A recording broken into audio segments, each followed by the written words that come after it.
Yeah, yeah, yeah, yeah.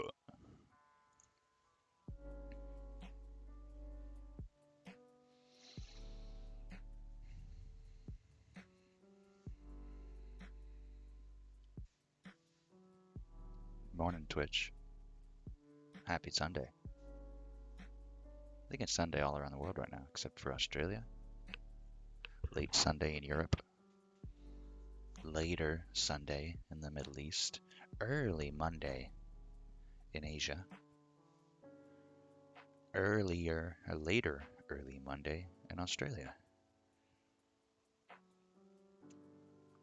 Ah, cup of coffee. Hmm. Morning, Sykes. How's it going? Ooh, what's that badge? What's the battery plus? Turbo. Cool. Good day. Good day, sir. Morning. I just woke up. Yesterday was a fun day. Went on a hike up the mountains.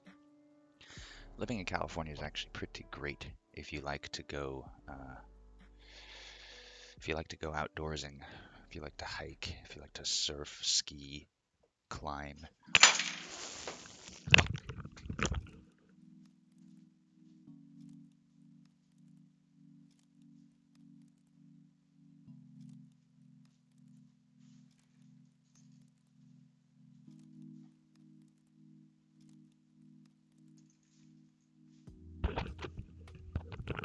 Fucking idiot.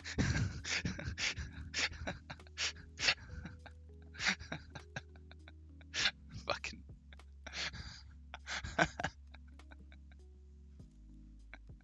God damn it. Ugh. Hang on now. I gotta clean up my fucking coffee before we can do anything else. Jesus.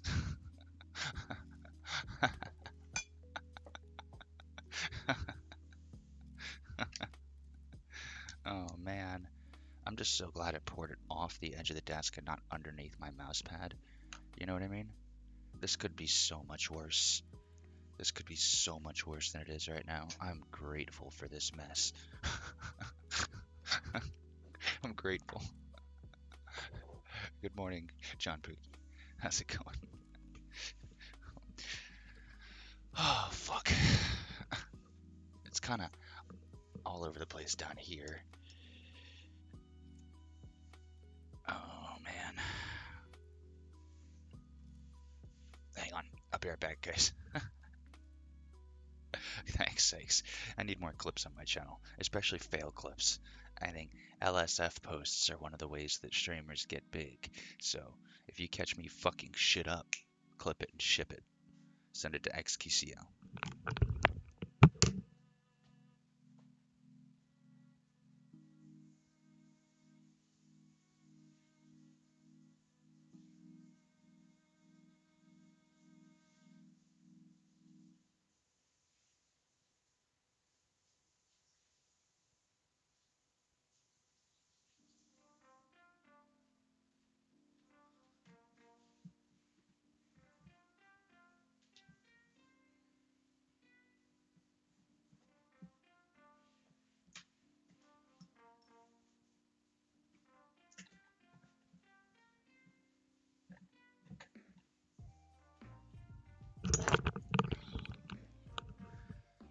All right. Gotta clean. Okay, still working on my next video. Real life stuff is slowing me down. Oh, it does do that. Still working, I hope. Thanks, Pookie. I appreciate it. Hope you and your family as well. Here's what we're gonna have to do. Because your boy needs coffee still now, because I just poured all my shit on the ground. So I'm gonna take you into the kitchen with me while I make my second cup of coffee. And then we'll do the microscope. Bit of a delay on the microscope now, because your boy poured his coffee out everywhere. Let me get chat up here so I can stay with it. There we go. All right, I got chat.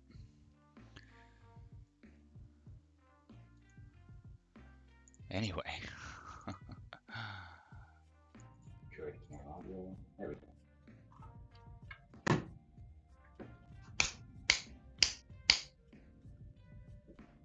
Bit of a delay, but it'll do.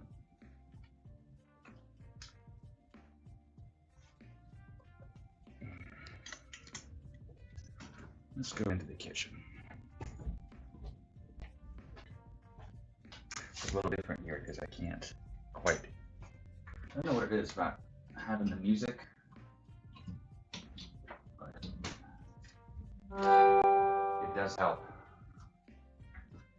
to have the music. So anyway, let's make some coffee. Some coffee, hopefully, that I won't spill. So I don't know if there's any coffee drinkers in chat, but this is one of the best ways to have it.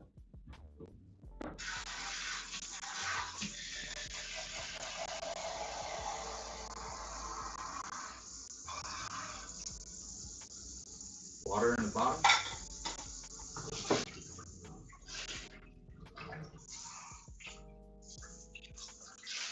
And then you gotta make sure you clean all the grounds out of the sink, so that when your wife wakes up, she's gotta clean the sink in the kitchen. Because your wife likes that. She likes a clean kitchen. Who would have guessed? You gotta make sure you keep that countertop clean. There it is. Apply heat and wait.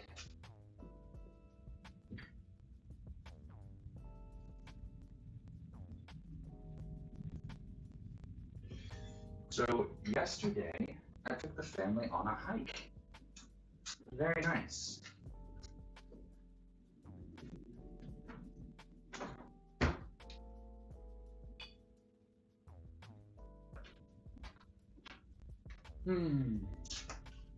Miss the old times without coffee machines. Yeah, we don't have like a brewer here, which is funny because we do drink enough coffee to merit one. What we don't have enough of is counter space. Counters are a bit messy because we just threw our trail snacks down, but I don't know, like this is our cooking preparation area. That's a dishes area. We do some more prep over there, but that's it. There's nowhere to put a coffee machine except on the stovetop. So that's what we did. Keep it on the stovetop. She takes it pour over. I take mine percolate. Oh, don't get one. Tastes much better if I do it that way. I know it. So before I was a systems administrator, I actually was a barista at a very, very ritzy, bougie schmougie coffee shop. It was a private roasting company, so like the owner would travel around the world and source beans directly from farmers in Ethiopia, Nicaragua, Sumatra, whatever. And we had like profiles on all of our growers, and I would work the espresso machine, so I would make the fancy lattes and cappuccinos and flat whites, and so like I've got actually I've got a trained coffee palate. So I won't go to the standard drip coffee machine just because it doesn't bring the quality that I'm accustomed to. I'm accustomed to pouring my coffee all over the goddamn desk first thing in the morning. Apparently, it's good and gritty at the bottom of a percolator cup too. Can't believe I did that. What's wrong with my hand? I just literally backhand. I'm gonna have to check that clip. I think I just backhanded my coffee cup. Morning, Angela. What's up, buddy? We've got Delvers in the chat. You missed it. Fucking poured my coffee all down the side of my desk. But like I said to Sykes, it could be so much worse. I could have poured it the other direction, all underneath my mouse pad and keyboard. I could have soaked my towels that I use for microscopy. It could have been bad. Instead, I went the other direction, and it all just waterfalled off the edge of my desk and pulled up underneath the leg. So, hey, Minervis, you like orange juice in the morning? Me too. I like orange juice with my breakfast, but I usually have 2 or 3 cups of coffee before breakfast. So I just put that shit on an empty stomach. Get nice and ready for a big breakfast, which I usually eat around noon. My eating habits are just not great, but it's okay. Any particular percolator you recommend, or are they all pretty much the same? I think they're all pretty much the same. I mean, this one's blazing hot right now, so I'm not going to pick it up and show it to you, but really it's just, they're all the same. It's just boils water in the bottom, forces water up through the stem. You got your coffee in the stem, and then that presses the grounds up against the bottom filter, which then percolates up through the tube. I mean, it's a very basic brewing mechanism, so I think they should all be the same. I did. I slapped the shit out of the cup. Violence, momentum. There was definitely momentum. Fuck that thing. Stupid coffee cup. It was mostly done with it anyways. What's it gonna do? So anyways. Oh, is that another email? Oh, I'm on mobile. It's on there. Anyways. So we went on a hiking trip yesterday. Went up to Lake Clementine Trail, North Fork of the Yuba River in the Sierra Nevada foothills. Absolutely beautiful, beautiful little trail. I don't know how old chat is in general, but has anyone here seen the 2002 hit action film starring Vin Diesel titled Triple X? You ever seen that? If you have, if you have seen Triple X, then you know that scene in the beginning when he's driving off of a bridge and he parachutes off of that really tall bridge into the canyon? That's the bridge I hiked under. That's the tallest bridge in California, and yeah, it's cool. Cool. That's the Triple X bridge. Everybody knows it. That's the bridge Vin Diesel jumped off of. It's a local legend. We went out and we hiked around there. So I'll show you some pics once my coffee's brewed. I'll sit down. I'll show you some pictures from the hike, and then we'll pull out the samples and we'll look at what kind of monsters I have collected. Diatom's attacking chat. What's up, buddy? Let me give you a shout out here. Everyone in chat, if you like science and learning, Diatom's Attack is a great channel. He streams his scanning electron microscope on Twitch. He's a legit scientist. He works at Indiana State University, and he streams his lab work. He's a paleolimnologist, and so it's a great place to go get a look at diatoms that I simply cannot give you. In fact, no one on Twitch can. Man's got the only scanning electron microscope on Twitch. Although, Dr. Stone, I saw in chat, you got somebody who might be getting a tunneling electron microscope up. A transmission electron? That'd be awesome. It'd be awesome. I'll have a hard time with chat because everyone will just be saying, show me corona. Have my boogers. If I send you my boogers, can you show me my corona? That's about what I expect. Alright, yeah, I'm gonna give you guys a look at what's going on here. This is why I love the percolator. I don't know if you can even see it. Nah, this image is too grainy.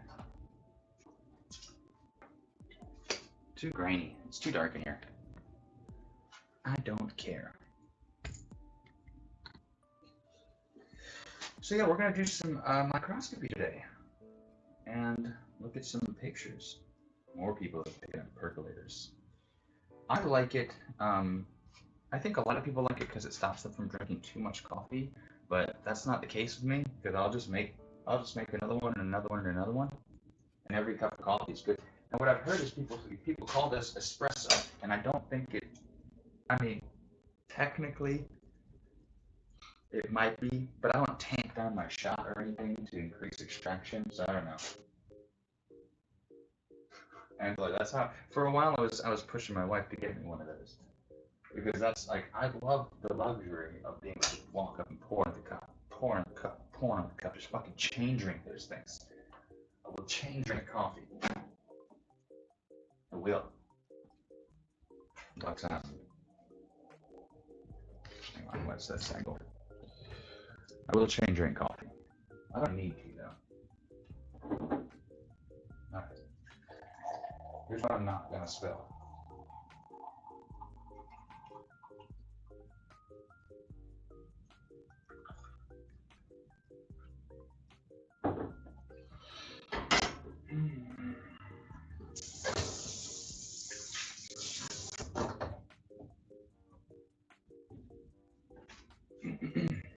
Okay, let's get back to it.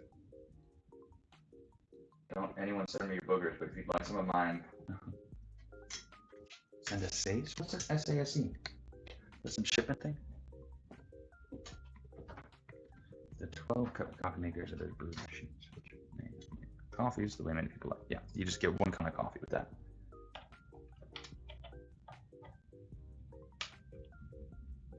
Sometimes I miss the simplicity of working in a coffee shop. It's a simple time.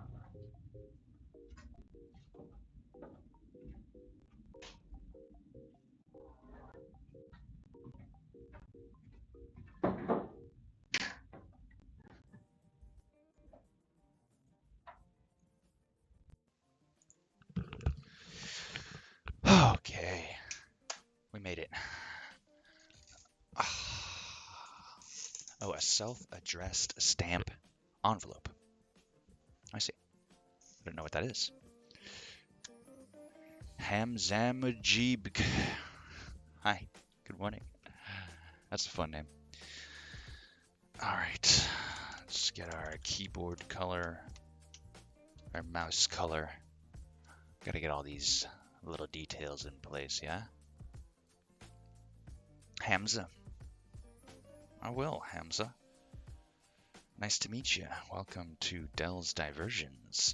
We got diversionaries and delinquents all cuddled up here for my morning stream. Yeah, first time, I thought as much. It can be hard for streamers to keep track of all the names and faces we see, but sometimes I'm pretty good at knowing I've never seen you before. So let me introduce myself. I'm Dell. Hi. Just woke up. I'm over here in the Pacific Standard Time. It is Sunday morning, 8:37 a.m. Please buckle your seatbelt and keep your hands and vehicles inside of the arms at all times. Thank you. Setup gets cooler too as we get into the show. First thing I want to share with you guys is a couple images that I collected on my trip. Yesterday was a break in the rain. It was actually pretty sunny, which made for good hiking.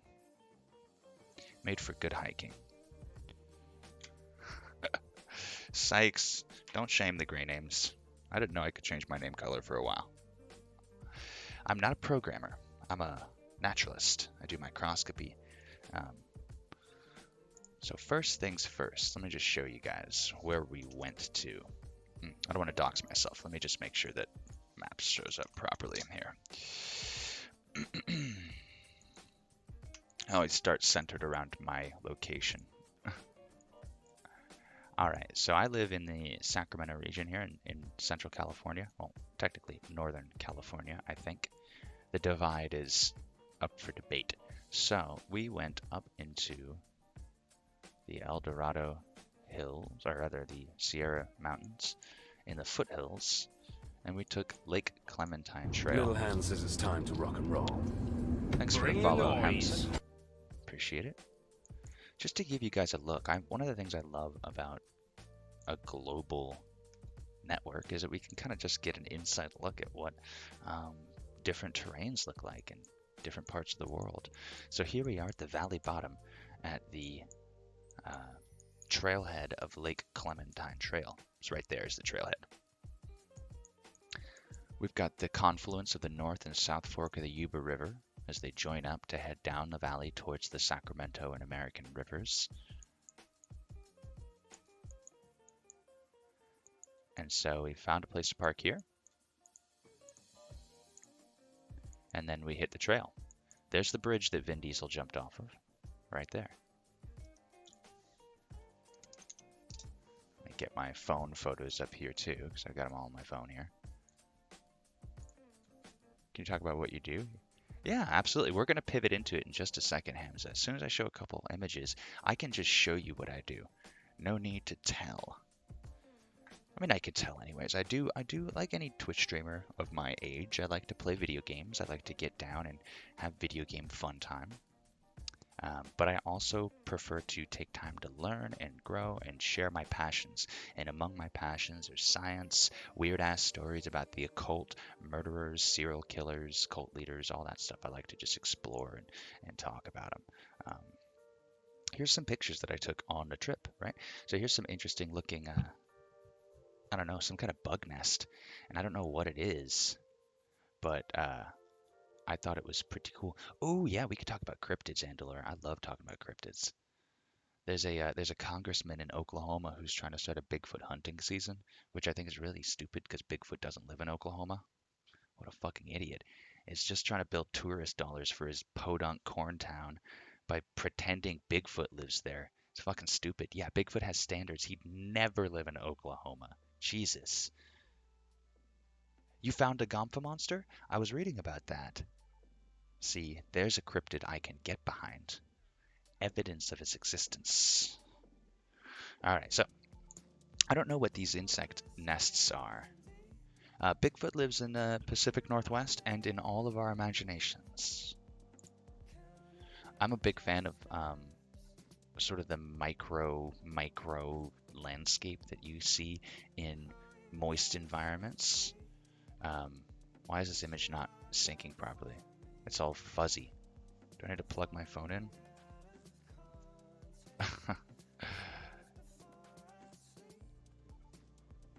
Creepypastas? I like some creepypastas. Some of them are pretty cringe, and I don't like reading them. But some of them are good. Here we go. This one loaded. Pretty lichens, pretty mosses. Did I pop those little white things? I didn't. I didn't want to pop them. They looked pokey and spiny, and I didn't want to disturb. I assumed that there was some baby insect inside, and I didn't want to disturb them in any way, so I just took a picture. The way that the surface of everything gets covered and coated in mosses and lichens, I adore. I don't know why it's taking so long to sync this from my phone. Most of these are just pictures of dirt, but here's the dam at Lake Clementine. And we've got more images of the dam, more images of the dam. I didn't really take that many pictures with my phone. I'm not that good at remembering to take pictures. I think that was it, actually. Here's some shots of the bridge from underneath. This, I mean, it's megastructures are so interesting because when you're hiking and walking, you walk for 5 minutes and it doesn't move much on the horizon because it's so massive. Does that dam have fish ladders, or is it not a waterway fish use to get to spawning grounds? We fuck up our waterways in California. I'm sure it ruined spawning grounds. Yuba River is actually dammed up in a lot of places. Lake Clementine is one, and then you get a little bit farther down and it's dammed up again at Folsom Lake here, which is a major dam. And then at Lake Natoma, there's another dam, or weir. I have a fish hatchery there, and then the river comes down and joins the confluence. You visit the Bonneville Dam and saw their fish ladders, and nearby was a fish hatchery. Yeah, so they do that here at Nimbus, and at Folsom, there's no ladders at Folsom. But the North Fork is dammed in several places. The watershed in the Sierra is heavily engineered, over-engineered even, some might say.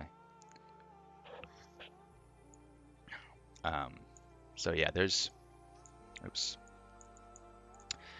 that, the bridge that Vin Diesel jumped off. Just some people throwing ponds. I kind of like that shot. Throwing rocks into the lake, river rather. So anyways, what say we start exploring? While I prepare a slide, I'm just going to go ahead and leave that up there. They were okay. Oh wait, I wanted to share one more. On my Twitter, my wife posted some pics of me doing some stuff. There we go.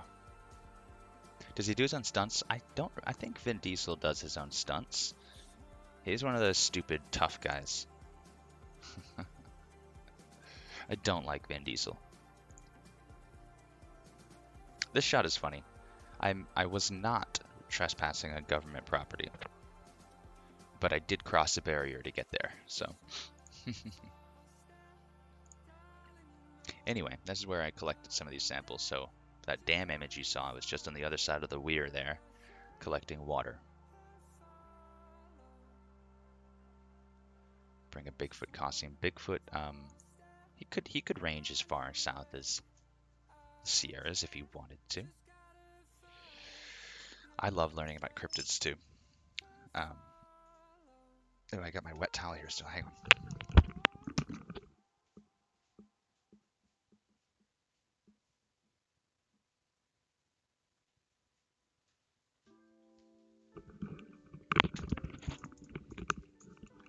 Andalor, do you know about Skin Changer Ranch? Are you in North America, Andalor? We have a unique relationship with cryptids in North America. We're a little more common and a little more tied to the land and our traditions of Native American stories and things like that, like Skin Changer Ranch. You can't cross the Bigfoot skunk ape divide. That's right. Not since the incident. So let's walk you through what I collected. I only came home with 3 sample containers because I didn't want to carry a million jars. So here's one, and this one, I don't know, I don't want to white it all out how well you can see, but I don't know. Got some green stuff floating inside. So this sample was collected from actually the current. There was some very tenacious algae growing in the high flow of the North Fork. So we're going to look at that. The other one I collected, this was a sample from up at the dam that you saw. So this is the one where I was digging around behind the weir, and I can see some very large copepod in that sample already. And then finally, this one was collected from behind the weir, but this is a deep sample, and so we've got some of the silt and stuff from the bottom, and then just a bit of clear water from slightly above the submarine surface. Lastly, I collected some very interesting funguses. I wonder how easily I can show this to you guys. There's a few funguses on this plate. This flashlight's too bright. I think that this is a cordyceps or somewhere. I don't know. It's like a long filament type of fungus. Some mushrooms. So I might cut up some of that fungus and we can look at that under the microscope too. And then lastly, some lichens. Some lichens. You like the mushrooms? We're not eating any mushrooms today. So let's start here. Let's start with the green sample. Eat them. If I knew what they were, I might. Did you guys hear the story about the guy who injected psilocybin into his veins? There's a man suffering from PTSD and depression, and he didn't know what to do. And he heard that psilocybin mushrooms have been shown to help. And so he created a tea, which is normal. Mushroom tea is a valid way to ingest psilocybin. It works. It's water soluble. And it makes you trip balls if you drink a mushroom tea. It really gets into your bloodstream. Well, he thought that that wasn't enough. So he took a hypodermic syringe and filtered his mushroom tea liquid through a cotton swab into the syringe. And he then injected that mushroom tea directly into his veins. A few days later, he started suffering from extreme fatigue and body ache and vomiting. And then, soon after that, his family found him collapsed on the floor, suffering total organ failure. Upon being brought into the hospital, it was found that he had fungal colonies growing in his veins, in his arteries. And so they gave him blood transfusions, and they gave him antifungal treatments and antibacterial treatments, antibiotics, and eventually he did improve. He went home. Bet that cured the hell out of his PTSD, though. Yeah, he's just got a new form of PTSD. Okay, so this is exciting. Everything that we've looked at so far on my stream, for the most part, has been collected down here on the valley floor.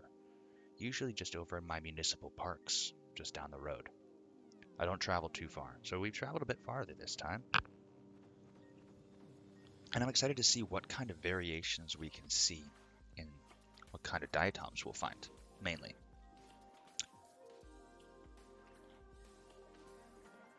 So let's see here. Right there, sitting on the bottom, looks like some kind of Cimbella. Maybe. Hard to tell, though. Let's see if we can find one not obscured.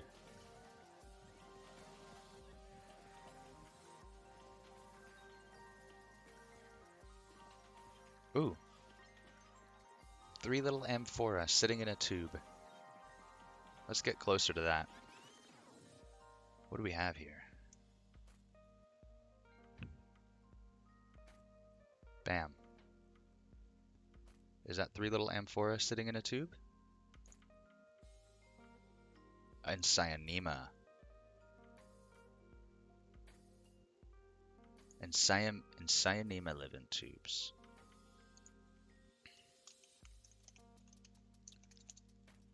And Cyanema live in tubes. Okay, saving that. I think it keeps it, yeah, and Cyanema live in tubes. Cool. So, some diatoms live in colonies, and the way that they build their colonies in some species is by secreting this sort of polymer. Not sure what the right word is for it, but they build, not only do they build their exoskeletons, but they will also build a home where they can reproduce and gather in. And so, oh, look at that little ciliate go. I feel like he's got 2. He's got a ciliate leading, and there's a line trailing behind it. Do you guys see that?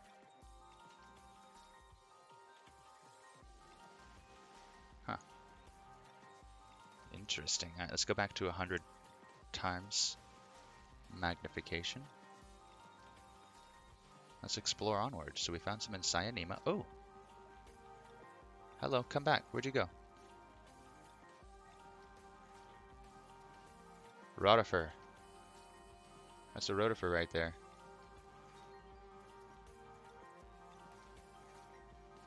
Not a bedelloid, but pretty nonetheless. Not gonna hold still for us though. Rotifer has places to be, yeah. And she going. Lord she going.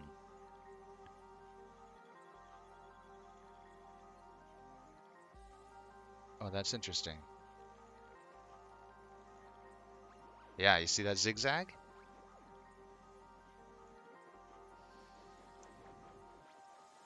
Good morning, tigers.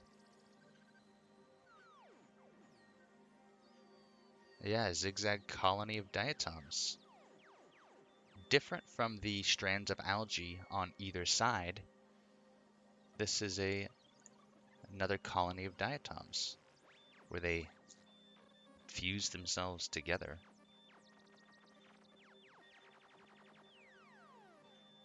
That's cool.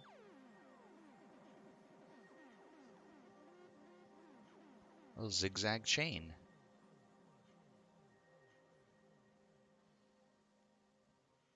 Very neat. I got a picture of that. I did. I got my zigzag colony. All right, let's go back to 100 times.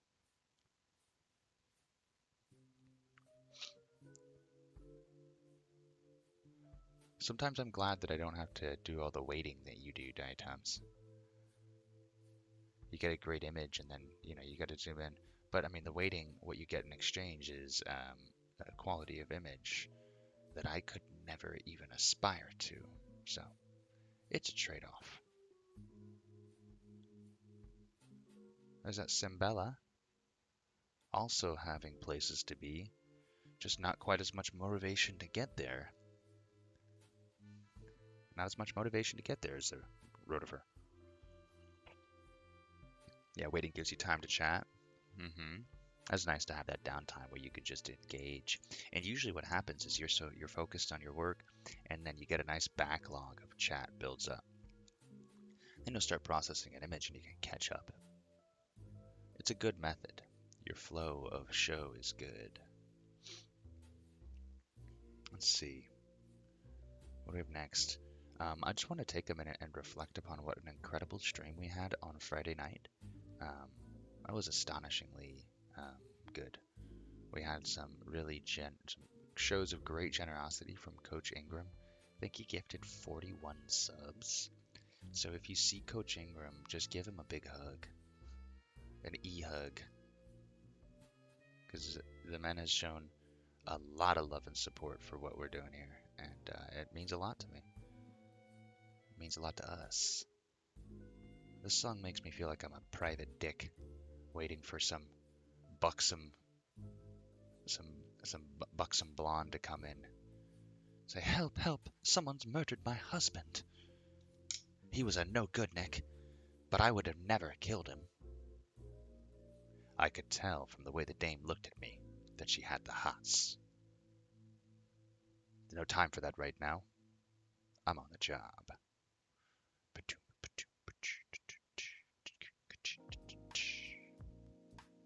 That's what that music made me think of.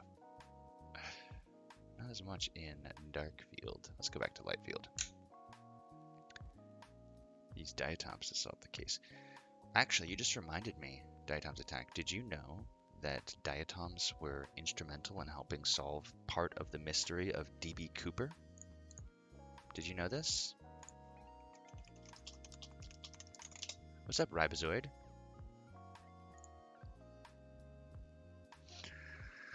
So, diatoms constrain forensic burial timelines in the case study with the D.B. Cooper money. So basically, cash. Yeah, I'll just read you the abstract and we break into it. So diatoms are found universally, right? Some diatom species, such as Asterianella formosa, have broad variation in seasonal abundance, leading to the possibility that diatoms could constrain the time of year when an object was immersed in water. So they applied that concept to the cold case of D.B. Cooper's money. 9 years after his crime, $6,000 in 3 bundles were found on the shore of the Columbia River near Portland, Oregon. This burial site was approximately 30 kilometers from his reported jump location, which gave no apparent reason for the money to end up there. This study found diatoms on a recovered bill, which indicates that the money was immersed before burial. The species mix found in the bills was compared to a test bill submerged in the Columbia River in November, which was the time frame of the crime. The Cooper bill contained diatoms from summer bloom species, suggesting that the money was not directly buried dry, and the immersion happened months after the late November hijacking. This finding rules out of a majority of current theories related to the crime and proposes diatoms as a feasible methodology to constrain seasonal timelines in forensics. Pretty cool. So they found, yeah, absolutely. It's a super interesting little piece. I remember learning of this. Actually might have been the first time I learned about diatoms when I was learning about D.B. Cooper. And this is one of the things that they did to constrain this. So, yeah, absolutely. Let me put it in general science for you. There you go. Yeah, this is a good paper. They go into it. If you don't know about the D.B. Cooper skyjacking, it's an amazing story of American crime. Unsolved crime. I believe D.B. Cooper died on a pile of his money and was consumed by scavengers. And that was the end of him. And his money rotted away, and so too did his memory.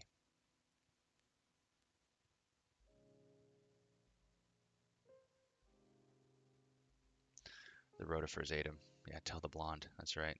Oh, speaking of which, there he goes. Yeah, that's a Cimbella mexicanum. Let's get... Oh, don't touch it. Let's record. Maybe it'll come back through again.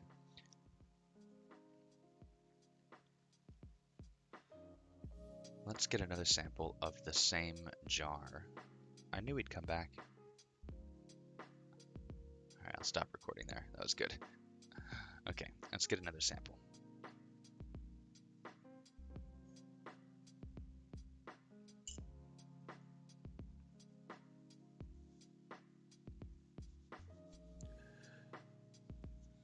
makes it kind of unsure. Yeah, I'd need to come to the dark side to know that for sure, wouldn't I?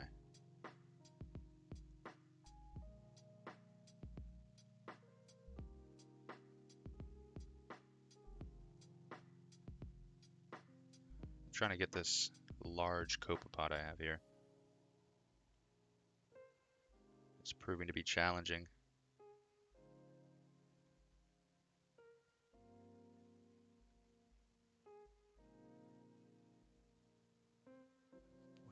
They're strong swimmers.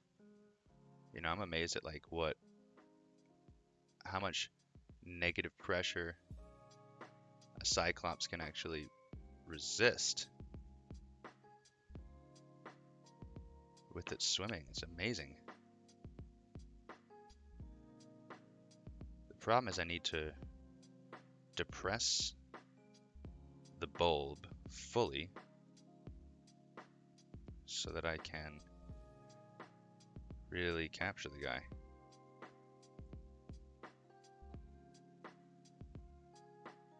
It's hard to do. Got him. All right. Awesome. Now I just need to reduce the volume of the water a little bit here. It's a bit much. Okay, he's down in the stem. Got him. Ooh. That was professionally done, if I do say so myself. You know, you can use bleach to strip out the chloroplast and organic matter pretty well. I can send you a bit of mountain epoxy. Requires a hot plate to cure. Yeah, I don't know anything about the methods and tools that I would need to begin like processing and mounting slides, but I wouldn't mind learning. It'd be fun to start building a collection of like dry mounted diatoms and things. I'd like that. This copepod is currently freaking out because I got it in a very small drop of water. Let's see if I can get it to chill. Oh, it's big too. Do you guys see that? She's real big. She'll settle down in a second here. Ooh, eggs too. You know, you can, yeah, let's see here. Oh, split a bit out. Add bleach, put somewhere where it can breathe. You don't have to breathe on it. Wait a few days. Okay, and let it all evaporate and leave the stuff out. Hey, Timo. Good to see you, buddy. I'm trying to chase this copepod, but she won't stop moving. It's just so bright. How you doing, man? What's good with you, Timo? Some of her eggs may have already hatched. There we go. Yeah, stay still, damn it. Stop it. Stop moving. I wonder if I ever damage or distress them. Or pack some into a small vial, ship, wait a few days, and slides will come back. There's an option. Your dad bought a phone. Is that new? Is your dad like... What's the deal with your dad and phones, Timo? That him buying one is noteworthy. I'm curious.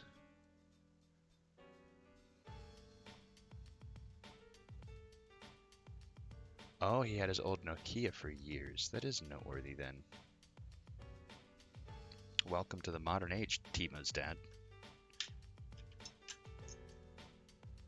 I find that most people of a certain age that get new phones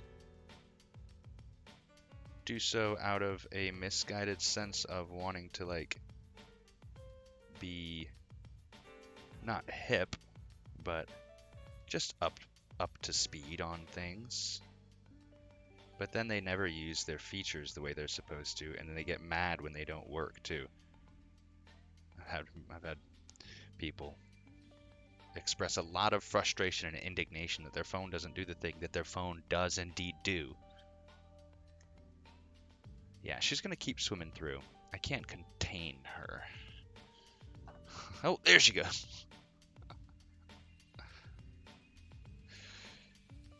Yeah. Oh, hello. Yeah, they'll be like, why can't I look at X? Like, well, you can. You just have to push that button.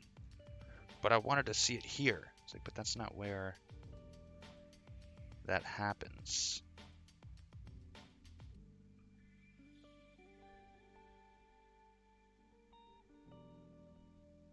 I'm putting the copepod back in its jar. Because I'm a nice guy like that.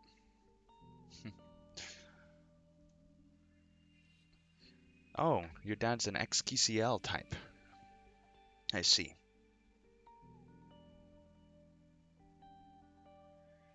He's an XQCL. Oh, so for this sample, I went to the bottom of our algae sample and I shot my pipette down to the floor and whooshed up all the stuff that had settled down to the bottom. So we're gonna check here now. You gotta get domesticated diatoms? Yeah. Household diatoms? I mean, we have them. Diatomaceous earth. They're just dead and mushed up.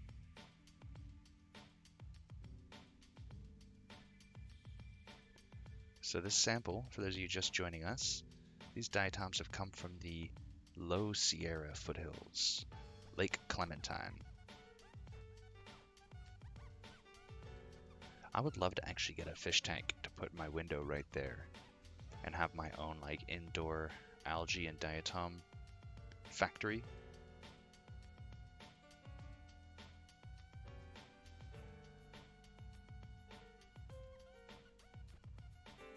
It is crowded. Let's get to the peripherals here.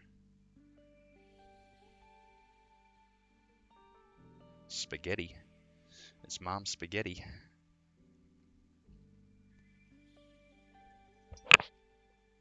Let's see.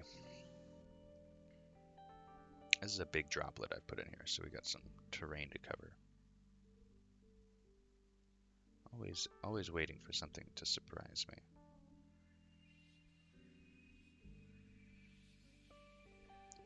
I have not seen. I didn't see any Vorticella nor Hydra up there, but I think the environment was a little too turbulent for them. This sample came from a very turbulent bit of water, so I'm surprised at the amount of diatoms. I would think that organic matter would get washed away in a high turbulent, high flow river area. But on the lee side of every stone, there's a thick mat of algae. And tangled up in that algae is entire ecosystems of diatoms and microbes and bacteria. And even in like the torrential flow of a major river, stuff holds on. Life gets a foothold and it doesn't let go. Once it's in there, that's it. Look at these guys. Chilling.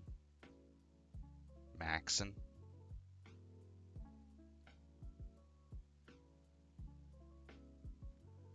Another Cymbella. Cymbellas are easy to recognize because their name is so convenient.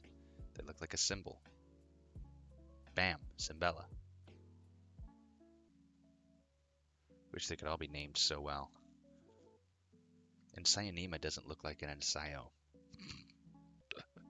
Sorry, I'm being stupid. Alright, we're over here on the peripheral of the bubble where we end up with that kind of neat combination of dark field and light field. Got to transition into the full light field. Hello. Some empty diatoms here.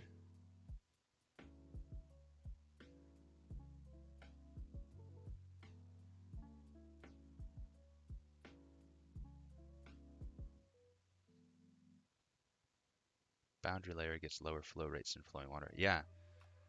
Yeah, I was looking at boundary layer friction actually in laminar flow is really interesting. Um, who did it?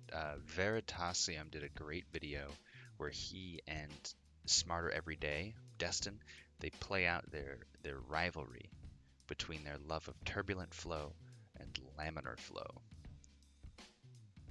And it's a really great video where they kind of break down the difference between turbulence and laminar flow and the physical um, the physical properties of each of those systems, how they work.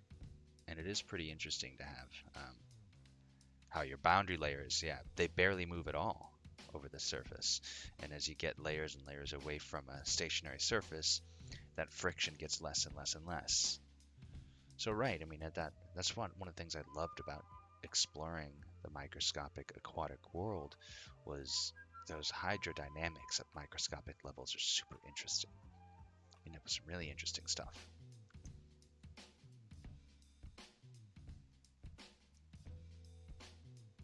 This is such like it looks like a Rothko image almost, like Art Deco. The way that everything is just sort of scattered around, like a child spilled their Lincoln Logs.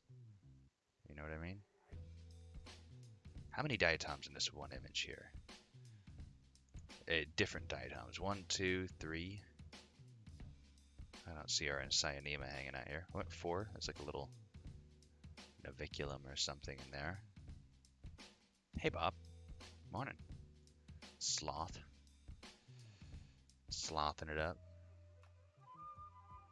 Yeah, at least a dozen.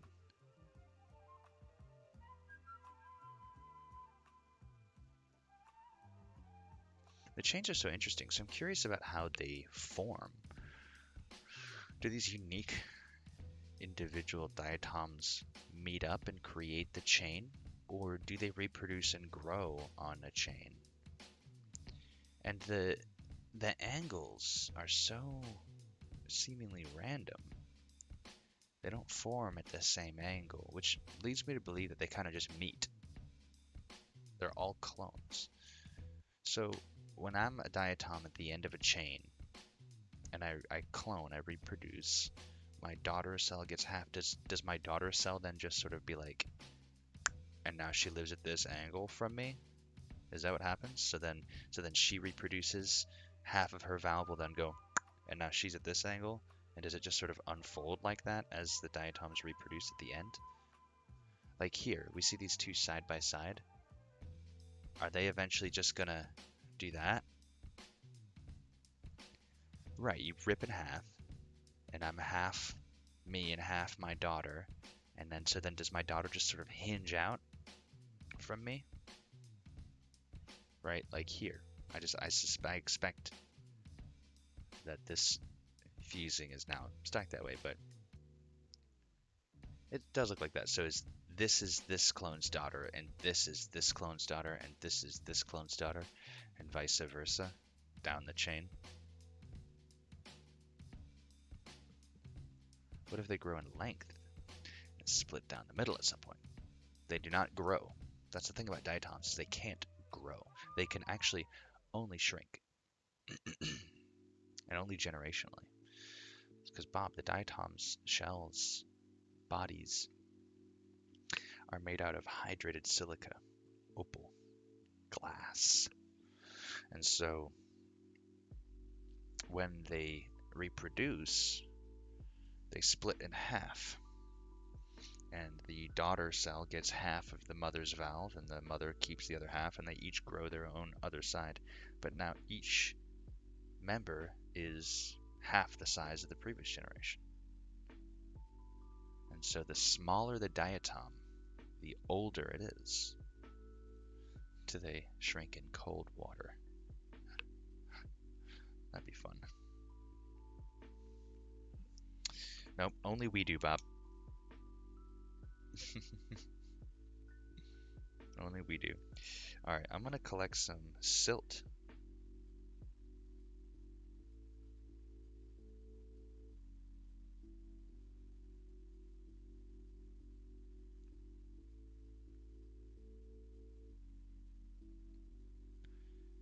going to try to thin it out a little bit here.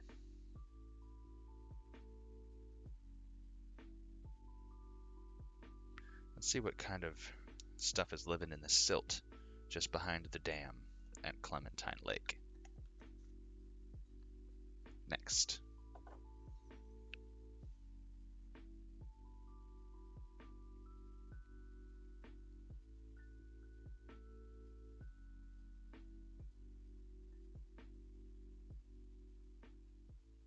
It's a really pretty image. Let's get it all into focus here.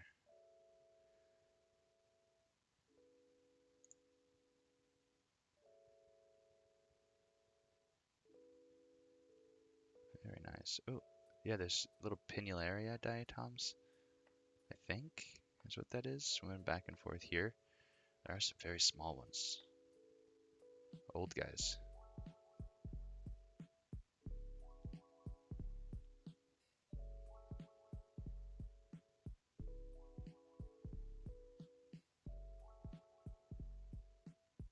There's another chain. Now these guys are very old. See how tiny? Many generations old. Scrub over to the other side here. We want to get to the edge. It's all crowded in here.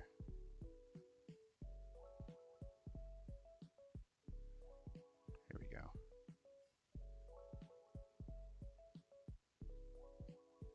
Oh, hello. What are those? What are those? There's another little clump of them up here.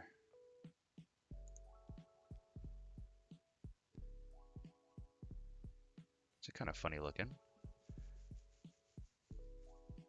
Some kind of algae colony there. I'm not sure if those are diatoms. They look really disparate. Each one looks a little different from the other. No, I'm not sure if that's a diatom. Look at my white balance struggling though. Come on. Synodesmus.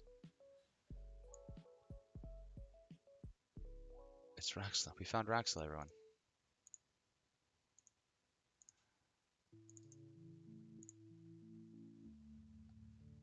Yeah, just a green algae. Okay, colonial and non-motile. 2, 4, and 8. That's interesting. Yeah, that's what it looks like. Maybe so. How do they limit themselves to 2, 4, and 8? That's such an interesting little rule.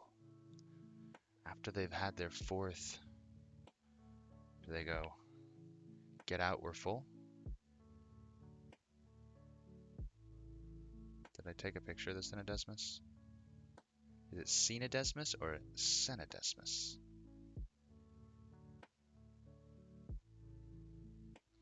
They adjust their size to avoid predation.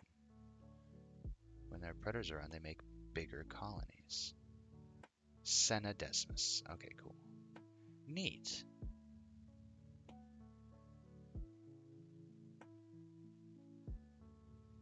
See, look, there's a little two-person colony of Synodesmus. Yeah.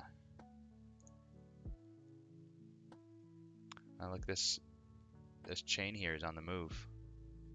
See it?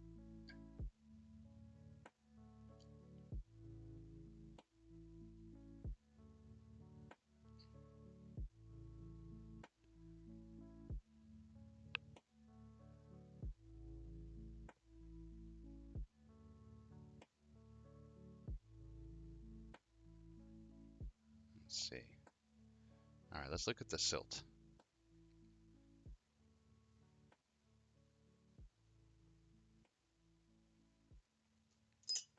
Done with the muck. Now we're looking at the silt. So this is going to be probably a little less interesting, but I'm curious and obligated to look. A lot of dirt on this slide, I'm sure. Oh, let's zoom out a little bit. 250x isn't where we want to be.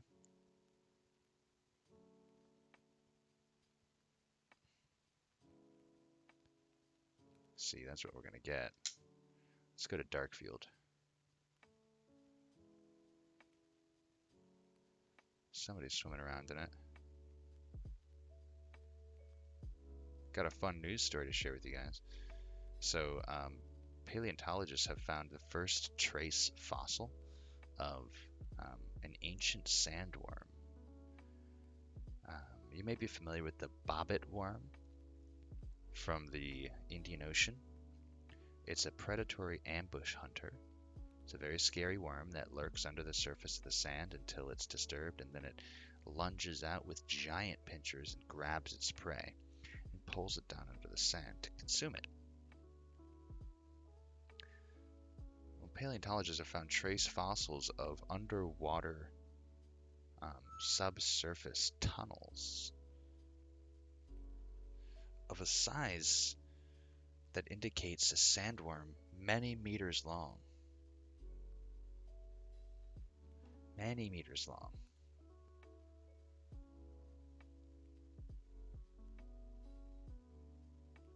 Do you see that sparkling?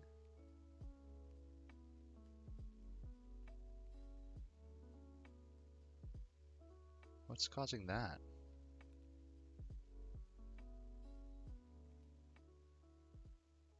There must be bacteria swimming and just barely catching light. I don't know if you guys can make out the twinkling in the darkness here.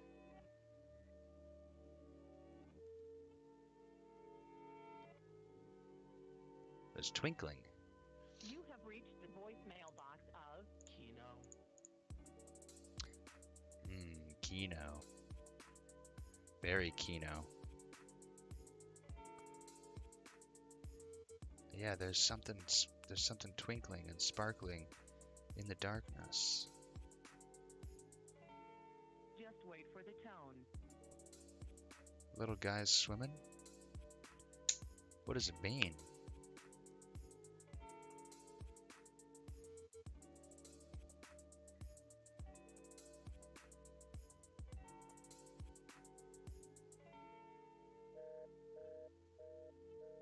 Where are you? I don't see anyone swimming. It seems dead here, doesn't it? How algae colonies make decisions is really confounding to me. But I'll explain some of the behavior of Alakacera colonies sometimes. It's pretty crazy. I'm very interested in that as well. Like, what's the mechanism that Ascendedesmus becomes aware that there's more predators in its environment and to breed larger colonies? What's the mechanism? How does it know? Yeah, and like I understand how a diatom can find a thermal gradient and say it's unpleasant on this side, it's more pleasant on that side. Follow the gradient. Thermal gradients, light gradients, that stuff makes sense to me. I understand even how like magnetotactic bacteria in deep sea will find north and south with their iron filaments and just, cruise. They can detect things eating other Ascendedesmus because of the chemicals given off. That's what I would have guessed, similar to how trees will release a pheromone when they're under attack from a certain fungus or insect. They release a stress hormone almost that is picked up by other trees. Sometimes that signal is picked up by the mycological networks that grow in the ground, and then is transmitted and carried through the fungal networks to other trees in the stand, who then pick up that signal and increase their sap production. The communications networks of especially of plant life amazes me. It's just something you grow up looking at plant life as this inert thing. It's just a machine, sucks up sunlight and the carbon dioxide and spits out oxygen and food. And like it just sits there and lives. But we don't afford it the same place in our minds as any mammal or animal, right? if it moves, then it has personality and we can care about it. But if it just sits there with its roots in the dirt, it's less charismatic, I guess.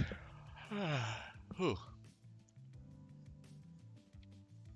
Reading a cool book right now you might like called Overstory. That sounds cool. Is that about some plant life stuff? Overstory in a forest. I'd love to get up into the overstory of a temperate rainforest and collect water from the crotch of a tree up there and see what diatoms and algae live there. I love to think about the ways that life reaches places. Places where you have to scratch your head and think, how did this get here? You know? Alright, I want to try something. That silt was kind of boring. Not gonna lie. Alright, now, I don't know if I'm going to be able to make any good observations on this lichen, because it's so lumpy and tall. I think we'll just be too close to it. I don't think that there's... Maybe, let's see. Morning, Gnome. Good to see you, buddy. Hello. Gnome Fire. How you doing? How's your day?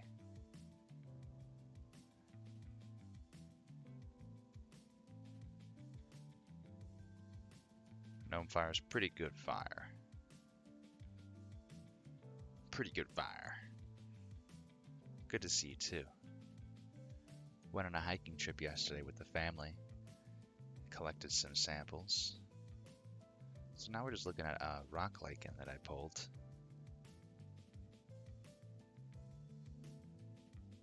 Oh cool, a DJ set. Fun. I lack the talent. I lack discipline. Oh, I can't view that. Too high up.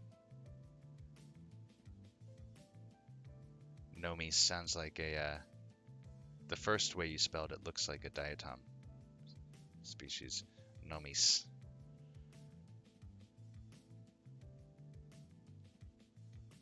Very neat.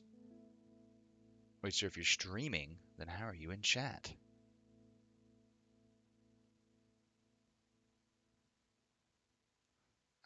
Look at those little lumpies. That's pretty cool. There we go.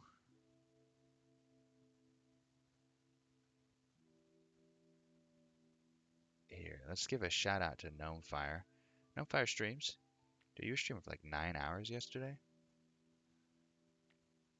Do you just have nothing to do when they aren't picking songs? I guess that's the truth, isn't it?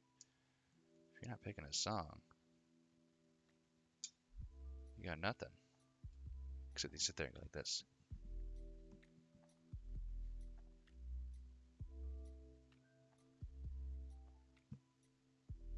Huh. That's interesting and pretty.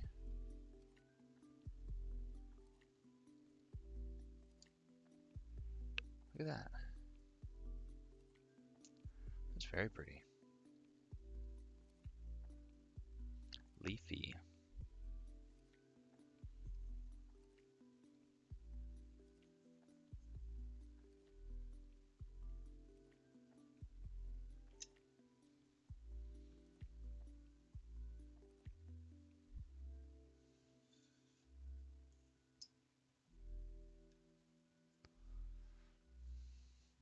Hey, Ecstatic. We're looking at some samples that I collected from my hiking trip yesterday. Took the family out up to the mountains. We went up to the Sierra Nevada foothills and hiked the Lake Clementine Trail under the bridge that Vin Diesel jumped off of in Triple X in 2002. There we go. And now we're just going to follow this thread of moss. I love this kind of moss. It just grows thick and lush on every surface in those valleys.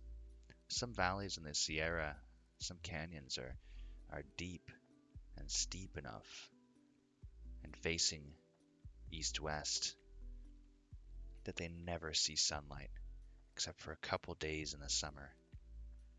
And then all day they're cast in shadow. And so deep inside of these canyons and valleys, you see this almost rainforest-like environment where every single surface is moist and covered in thick mats of algae and mosses that grow that thick in mats.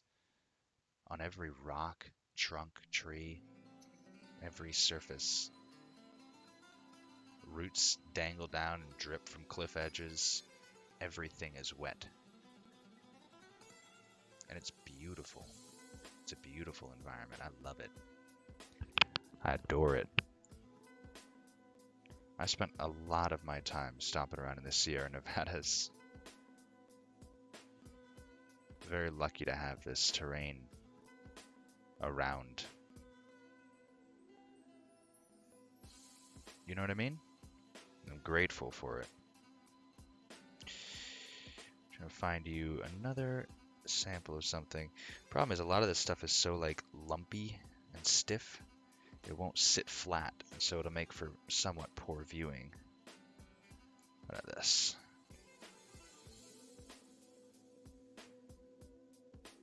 There's a white lichen. Very interesting surface.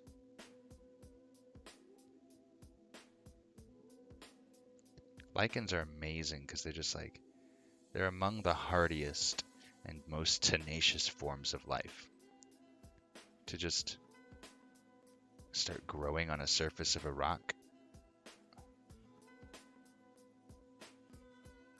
Pretty wild, if you ask me.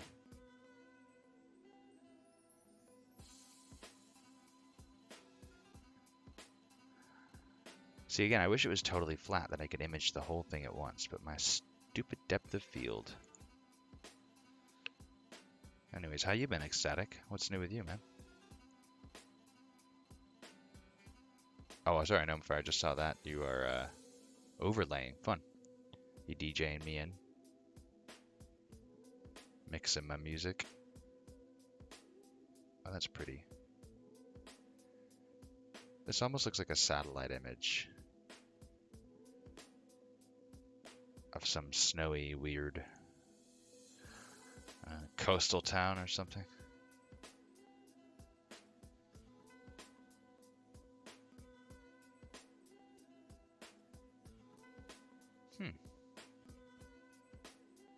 Let's skip the song a little bit.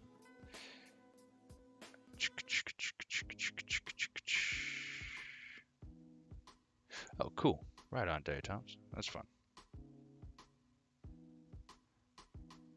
Currently taking X-ray classes, wondering if that's what I want to do professionally. Oh, an X-ray tech? I've always liked my X-ray techs. I've always liked being examined. I've never minded being examined. Kind of feels good. I don't know if that makes me a weirdo.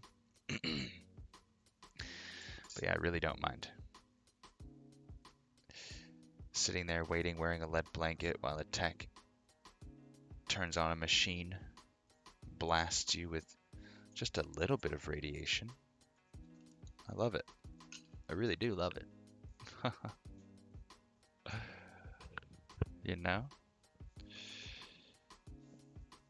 Alright, let's get another one.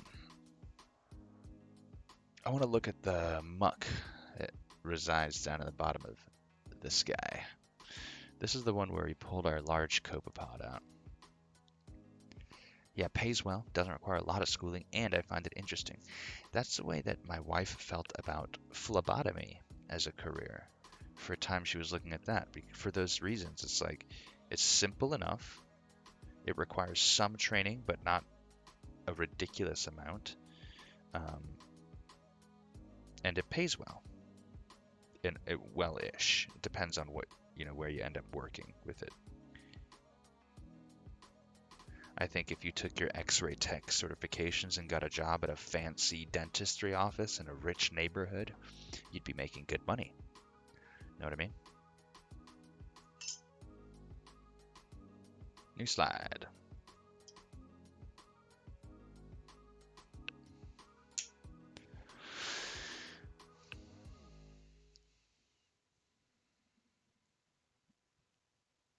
All right. Diatom Town. Ooh, there's like a little stellate colony right there.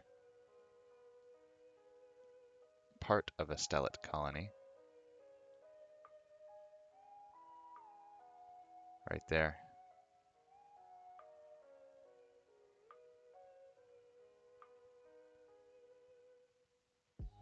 Ooh. What's that lumpy guy in the middle? Right there. Let's try to get closer. Hello. Huh. That's an interesting one.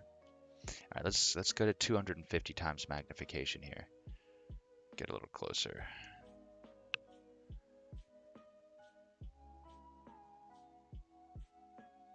And down a little bit. There we go.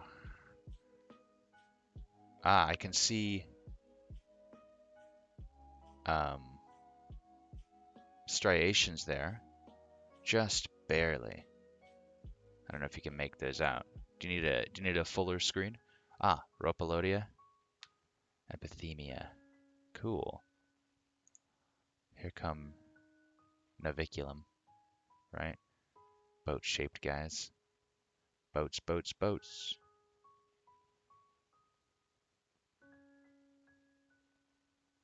Yeah, Navicula. Cool. The Rhopalodia, are these, I mean, they don't see any chloroplasts. They're dead, right? Morning, Darcy. Top of the morning to you.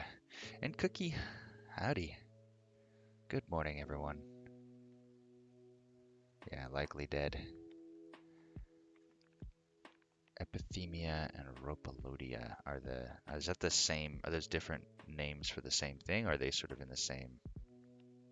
Is one in the category of the other?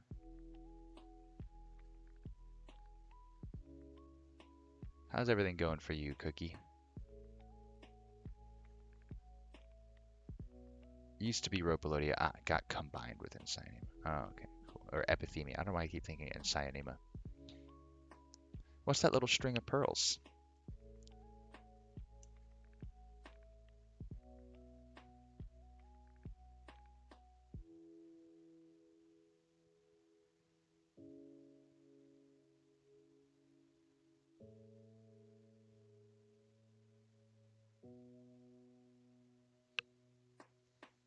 Hmm. These are all new to me. Cool. Anabana? Oh wait, and Cyanema live in tubes has been superimposed on every single one of my things. Damn it.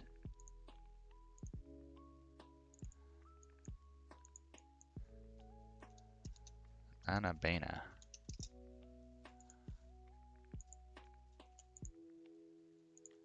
Cool.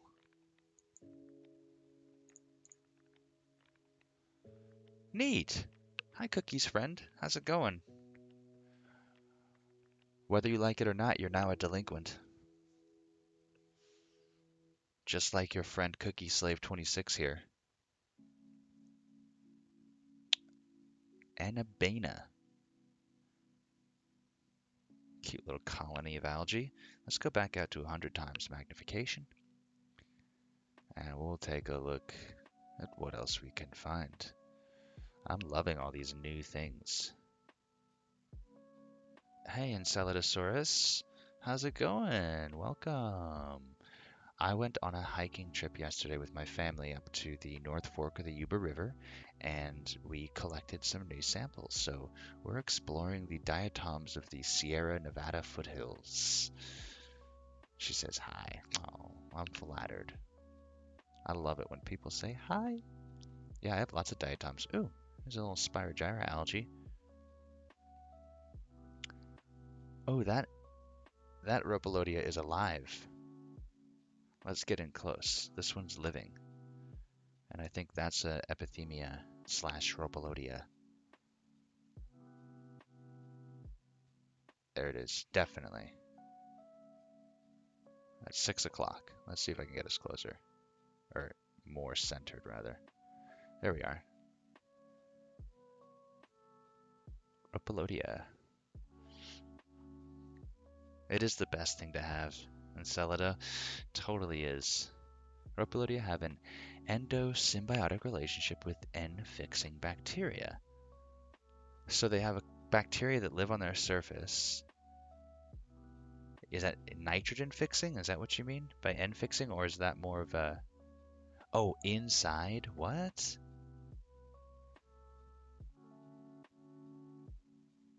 Yeah, nitrogen fixing. Cool.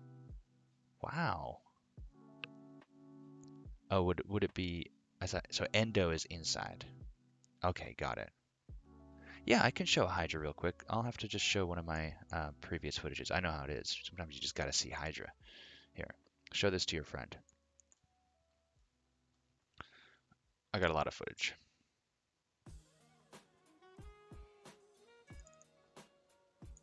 Here you go. Look at that. Hamza, there are no rules. There are no rules. There's like etiquette that some people follow and some people don't. You know, some people just don't know about it, so they just do what they do. I don't trip too much on it. I'm not worried about it. I think technically there are rules about restreaming, where I couldn't do a show where I just sit and watch someone else's live stream. I think that's not allowed. So, Cookie Slave's friend, this is a Hydra. Yeah, the Hydra feeding, the babies eating Hydra happened. When was that? That Hydra's moving around. I think it was after that.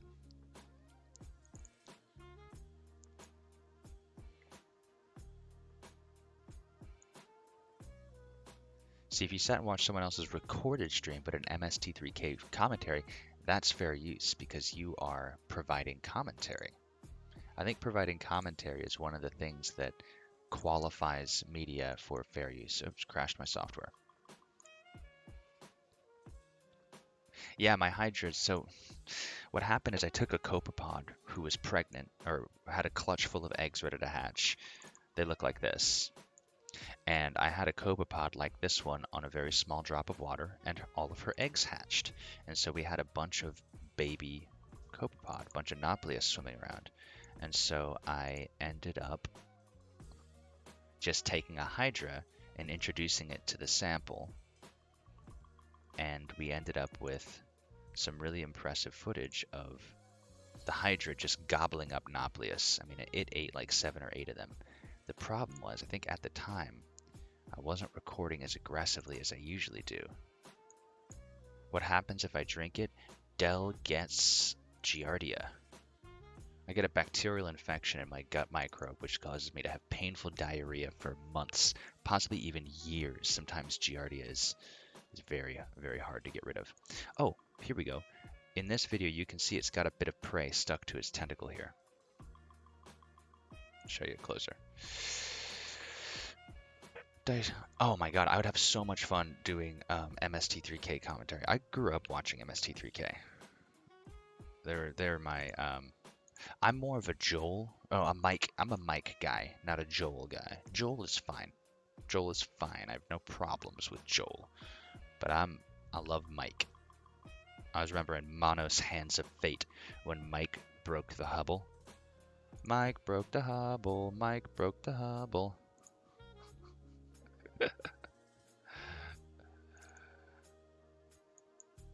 So my Hydra feeding videos, here's one actually. You can see it's got, there it is. Here, let me start this over and I'll zoom in. You can watch the Hydra handling its prey. Except I can't move this slider. Hang on, we gotta wait a minute.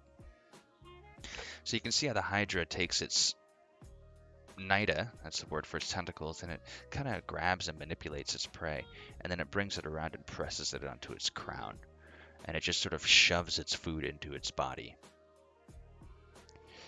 Yeah, he has some fat arms and some skinny arms.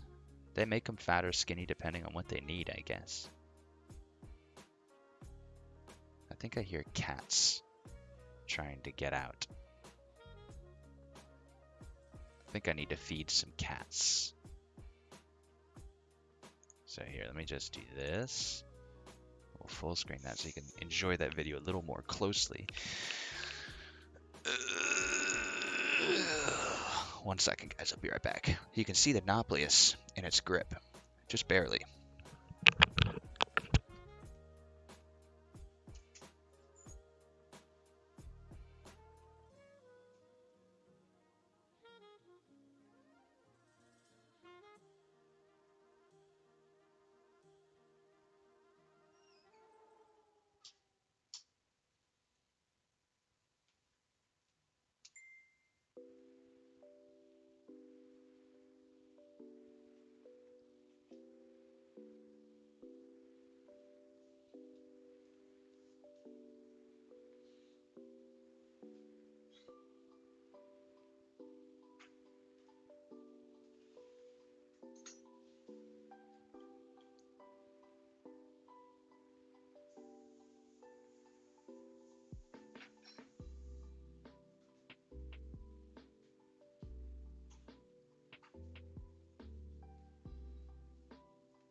All right, we had to feed that cat. Thank you. I got a viewer, Coach Ingram. He's been trying to convince me to license out my imaging, license it out, and I can start making money on just the pictures I take.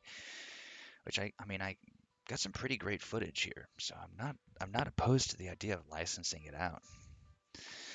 Seems pretty cool. Here's a creepy one. Segmented worm. Oh, that video doesn't play. This one plays.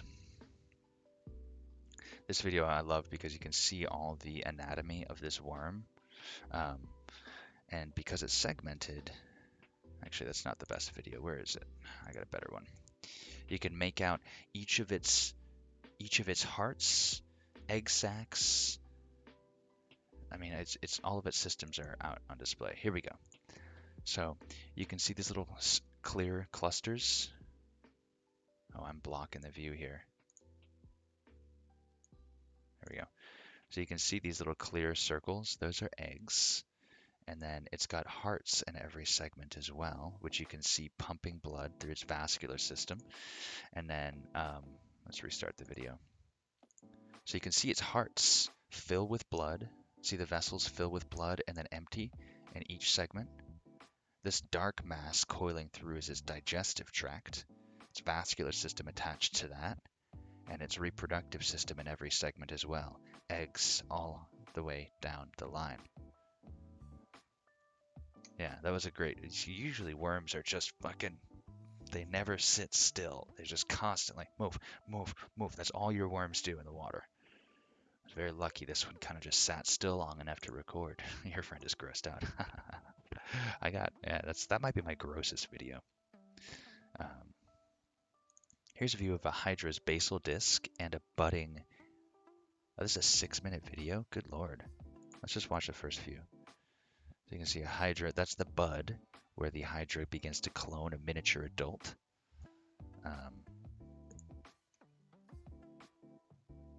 Pretty cool.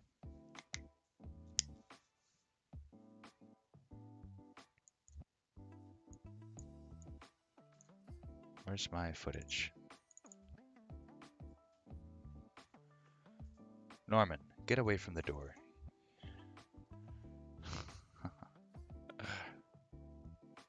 There we are.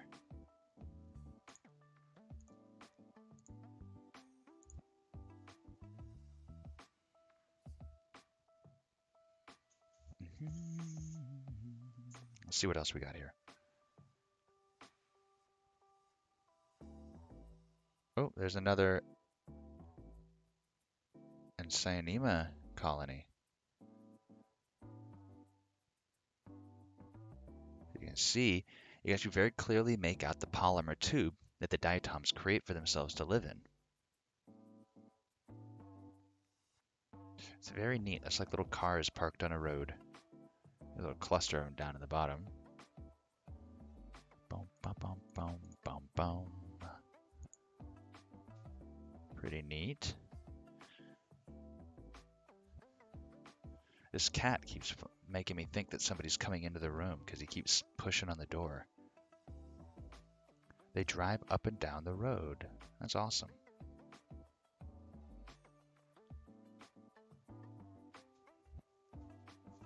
That's a naviculum driving around a whole raft of Fragilaria, it looks like. Hey, excited. All right. One smart fellow, he felt smart. One fucked it up already. One smart fellow, he felt smart. One smart fellow, he felt smart. One smart fellow, he felt smart. One smart fellow, he felt smart. One smart fellow, he felt smart. One smart fellow, he felt smart. Fragilaria crotonensis stack. Cool. Yeah, they stack up, and then it's just a raft of Fragilaria with an outboard motor of some naviculum, maybe. Oh, see this ciliate right here? I'm not going to be able to zoom in onto it because it's going to fly away, but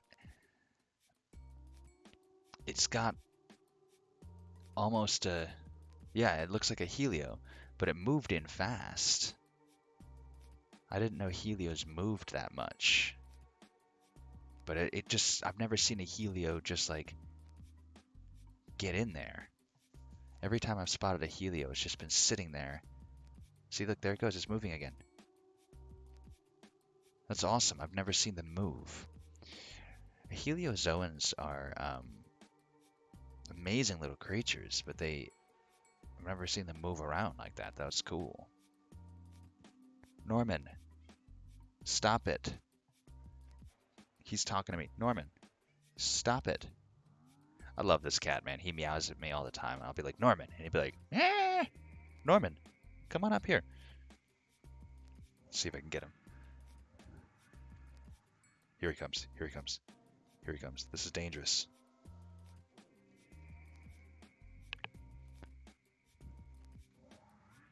Here he comes. Get ready, chat. Get ready. Any second now. Woo, there he goes. Here's my boy. Good kitty.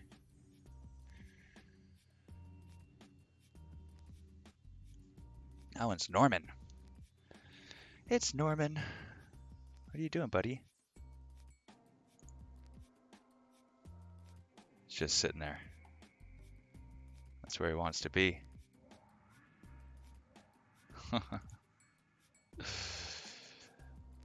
I gotta make a cat jam of Norman. That'd be awesome.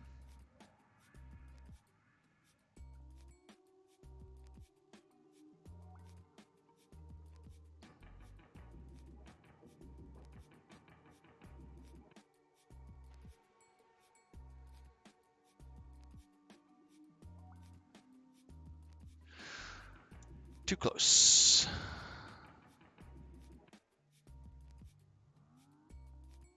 What happened? Why is this image so bad?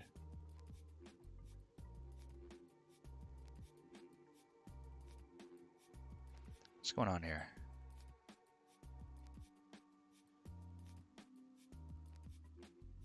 I was worried I had something on my eye. Not close enough. I know, I wish I could get even closer.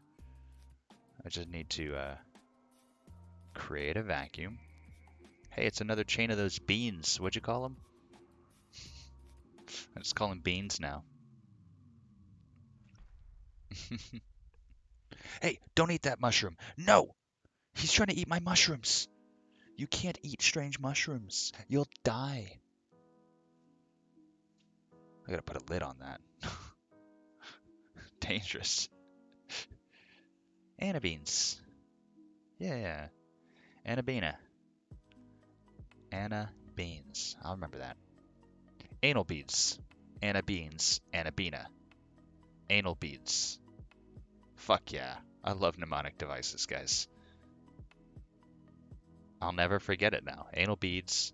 Anna beans. Anna Beana. Anal beads. Anna beans. Anna Beana. Anal beans.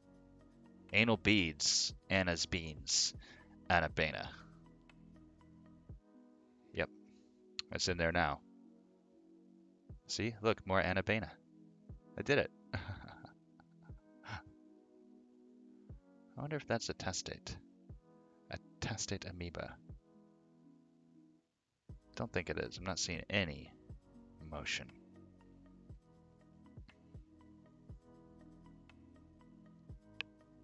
I just love the kind of mess you get. The mess of diatoms. Just a scattering abundance of life.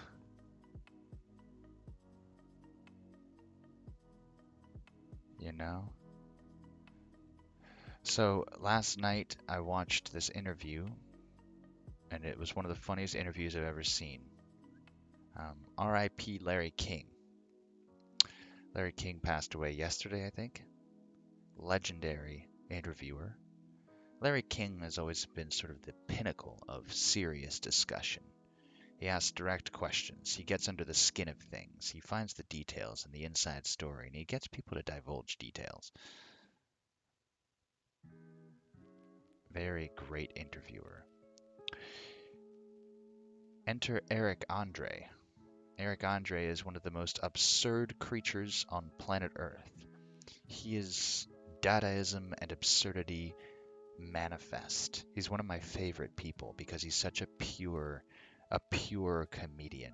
Hey, Tyrannosaurus Rivas. Whoa, look at that Insaniema colony. Thick. Thick boys, it's really packed in there. Let's zoom in. Let's zoom in on this colony. That's a good one. Anyway, the interview between Larry King and Eric Andre is one I have not laughed so hard in an interview in memory.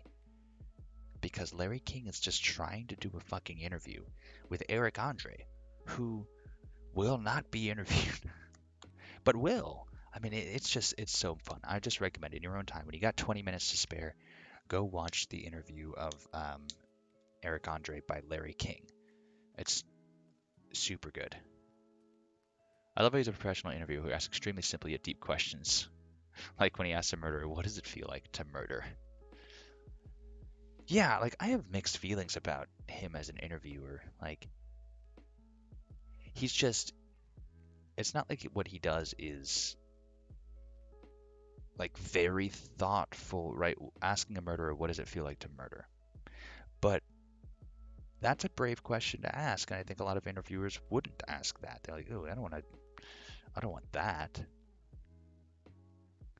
Um, but yeah, watching him try to get something out of Eric Andre is delightful, because Eric Andre won't be pinned down, man. Mr. Andre is a legend of comedy. And Larry King's like trying to be serious, like, why? Why do you do that? And Eric Andre's like, why? Why do I do that? And Larry King's like, what's the reason? And Eric Andre says, what's the reason? And Larry King's like, what is it all for? And Eric Andre goes, what is it all for? He can't even. It's so good. I love it. It's a great interview.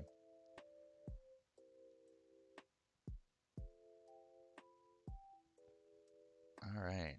Running out of new IDs here. Because it's Simbella making its way downtown. Walking fast.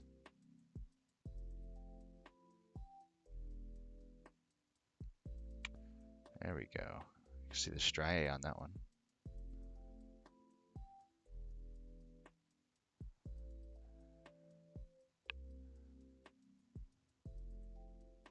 Don't drink this water. Not wise. So what are we going to play this morning? Probably monkeys, huh?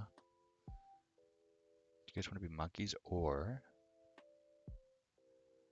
I could play like Rocket League. I haven't played that in a while. I mean, I'll play whatever. I'm not too fixated. I always get in those moods where like I know what I don't want to play, but I don't know what I do want to play.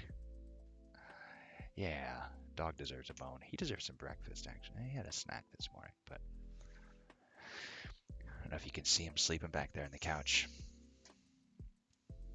Parmesan. Who's a good boy?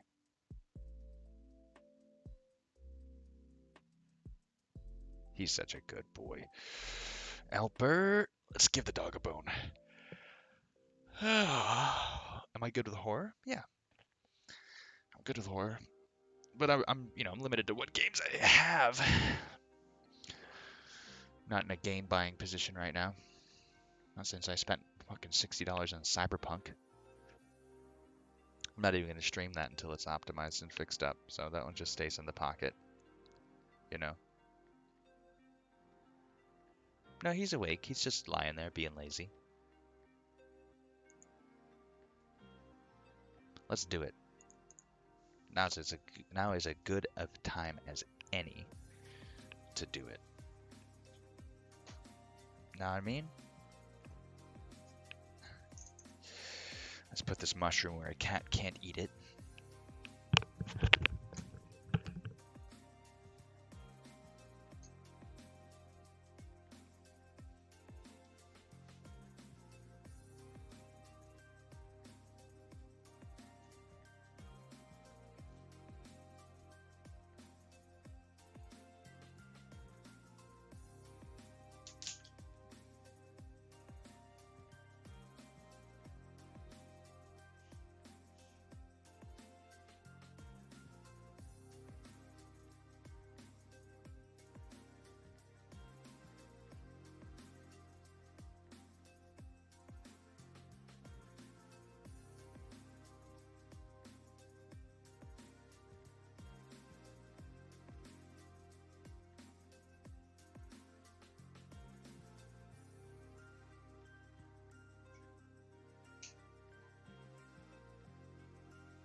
Man, I'm taking like a sanity break from Elite Dangerous, Alper.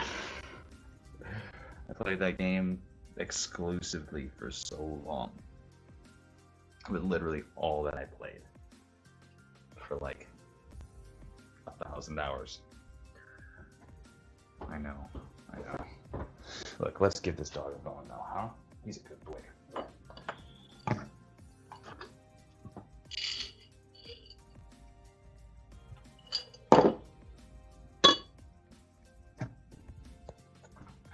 Here we go. Here we go. Who's a good boy? Who's a good boy? Twirl. Sit. Good boy.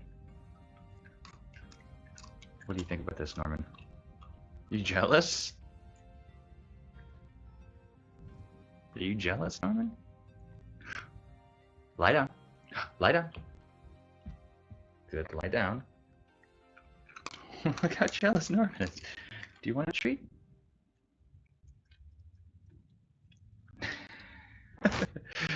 Sit. Lie down. Roll over. Roll over.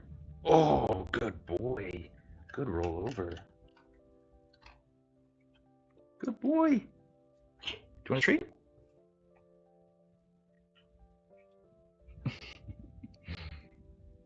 Shake.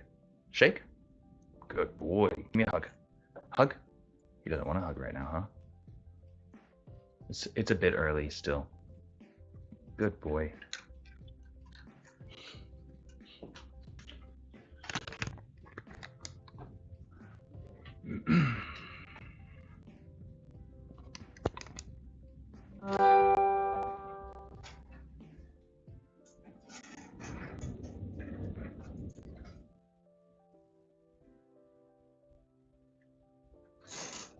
Man, so I'm kind of just trying to save.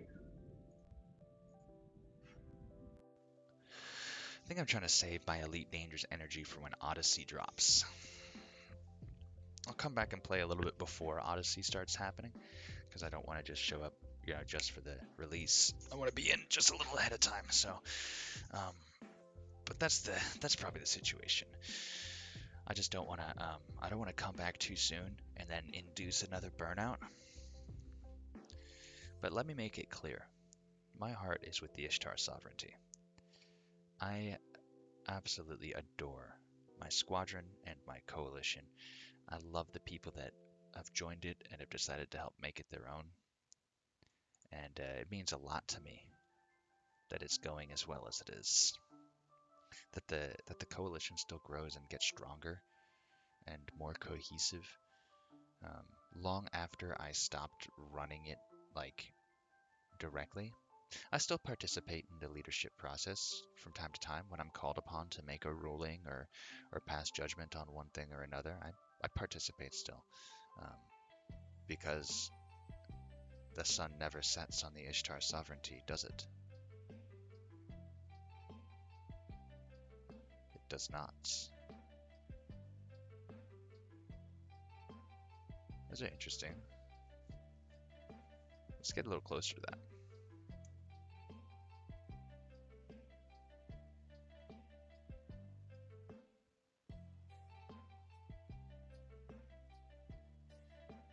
Oh, I thought I saw another like perpendicular structure here on like that side of it. And that side of it, but it's not. It's just a regular colony. Yeah. Oh. Does that mean it's time for a third cup of coffee? Heck yeah, I have Bannerlord. I love me some Bannerlord. I have a game going right now. It's pretty fun. Bannerlord is really fun. I just don't know how good it is for viewers. Because there's like a lot of just sort of boring at this stage. Ooh.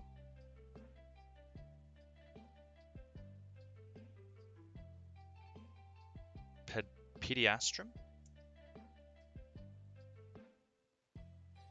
Bingo. Pediastrum. It's an algae. Pretty.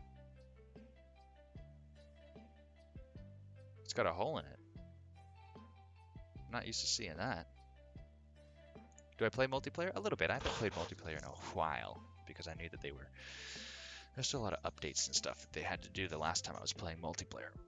But I love the captain mode. It's pretty stimulating.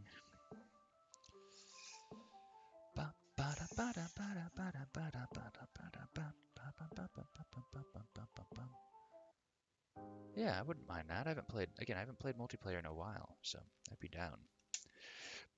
Let's see if that object is large enough to reflect light in dark field.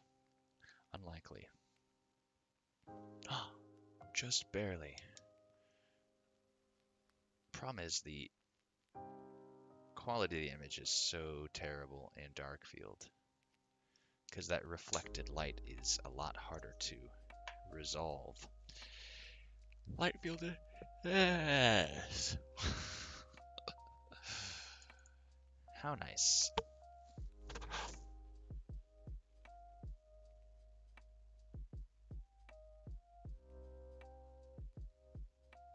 Chat, I just want to remind you guys that I have a standing challenge to any and all who think that they can beat my typing speed. Just want to let you know, anytime you feel up to take on the king, you can challenge me. So far, I'm undefeated.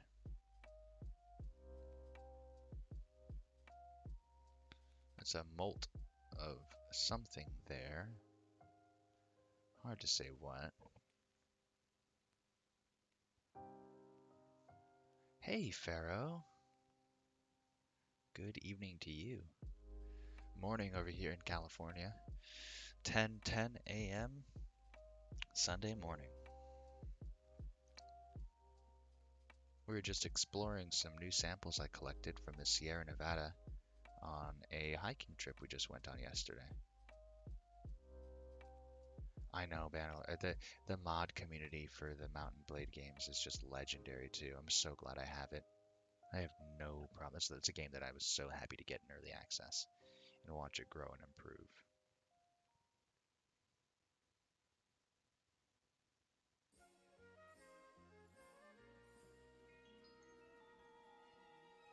You can see stuff swimming around inside of the Simbella.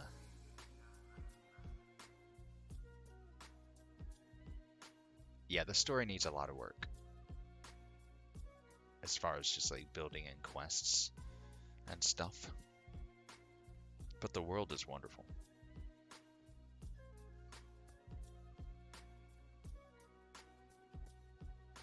I don't know if you guys can see the material. There's movement, there's motion inside. Let's do a time lapse actually.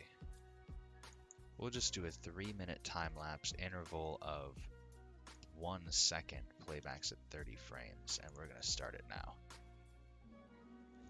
It's gonna be a high frame rate, but hopefully it should show us more visibly the movement of materials inside of that diatom. I'm very interested in what exactly is swimming around inside of that Cimbella. It's my understanding that chloroplasts just sit there, and are chloroplasts sitting there? What else is going on inside of a Cimbella? What are those little tiny orbs moving around inside? I don't know. Hopefully, in 2 minutes, we'll have a good time-lapse recording of it.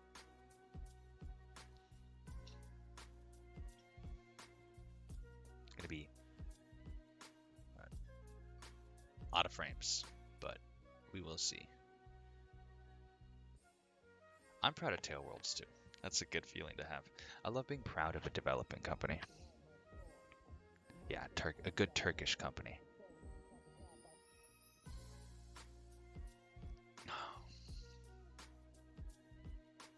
I'm annoyed because that Cimbella's swimming away. Wrong direction.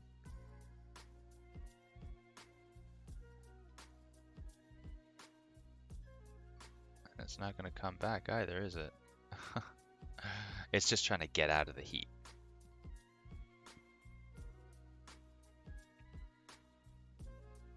It is a magnificent game.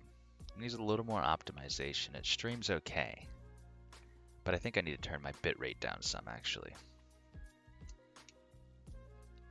Realized I was zoomed in. I don't know how long I've been zoomed in. Oh, only since I started the time lapse. 1 minute left in the time lapse. Oh, it looks like our diatom's coming back too. Bring it into focus a little more. You can see these specks swimming around here inside. Very interested.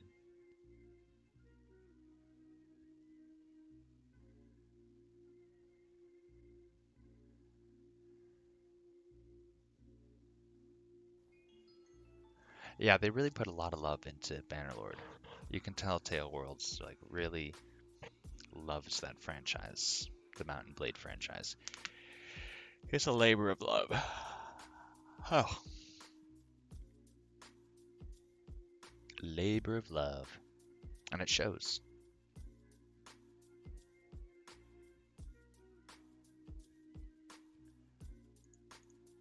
Five, 3, 2, 1. Bam. Okay, let's check this time lapse. Let's see how it came out.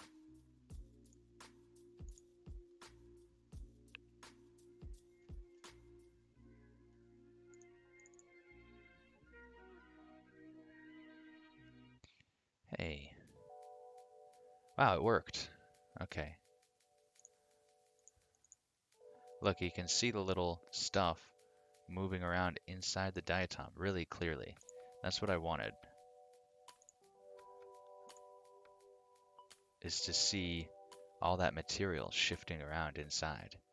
And that's what I want to hear from Diatom's attack. I don't know about the international version. We were waiting for the game for 7 to 9 years. Oh yeah, I was waiting for 8 years. I played the hell out of Warband. I mean, you guys want to see? Let me open up Steam. I'll show you the hours I have in Warband.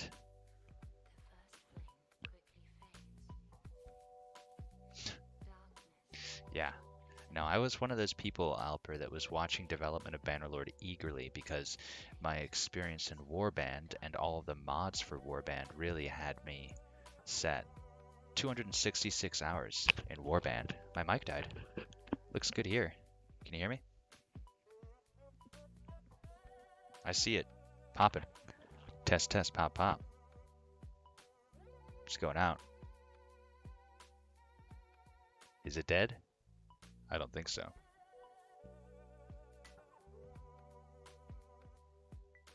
T66 hours in Warband. 408 hours in Bannerlord. Yeah. Is my mic still dead? I don't think so. No, I don't think so.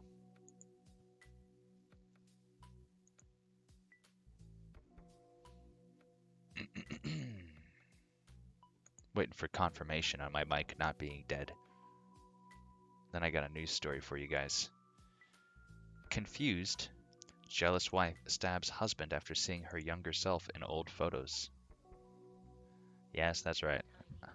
So, a woman stabbed her husband several times after thinking she found photos of him with a younger man. As it turns out, it was herself. Hey, True Bummer. Thanks for the confirmation. It was herself was that other woman. The photo was taken years ago when they were dating. Authorities from the municipality of Cajeme reported that a suspect identified only as Leonora N. was arrested for wounding her husband, Juan N., with a knife after finding several photos on his cell phone. Who's that bitch, Juan? Who's that bitch, Juan? It's you, Leonora. It's you. Por favor. No, it's you. Who's that bitch? Who's that bitch, Juan? The husband who managed to take the knife from her explained that the photos were of them, back when they were more youthful and slim. Gosh, that's sad. Juan apparently convinced his wife that he had digitized the old snapshots to store on his cell phone. Fortunately for the man, the police arrived at the scene after neighbors heard screaming and the sounds of a scuffle. God damn. Wild, man. Wild. Can't believe it. So we all heard about the Girl Scout cookies using palm oil, which is made with slave labor, child labor, and monkey labor. I've heard all kinds of shit about palm oil. It's not good. The whole palm oil industry is built on exploitation and slavery. So the Girl Scouts are Boy Scouting their cookie season. Good for them. I would have thought that in the spirit of capitalism, the Girl Scouts would have found a spin. But no, they're doing the right thing.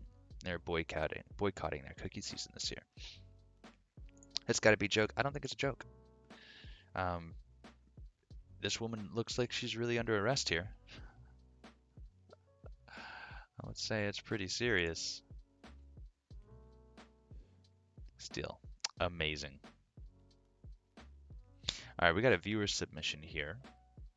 Came in a couple days ago, but we didn't get a chance to watch it yet. So let's just take a look here.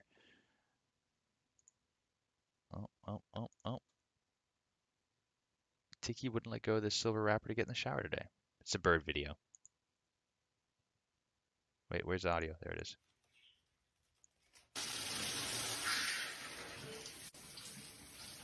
Hang on, wait. So Tiki wouldn't let go of this sliver of wrapper to get in the shower today. So she's holding onto the wrapper. Then the water turned on and she dropped it because it scared her. Okay, enough fooling around. Yeah, think of pancakes.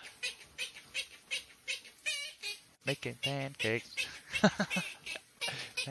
Bacon. I love you. Why is the bird in the shower?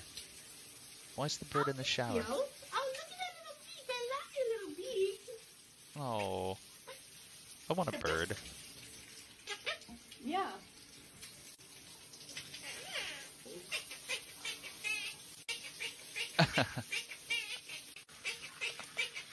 It's so wet.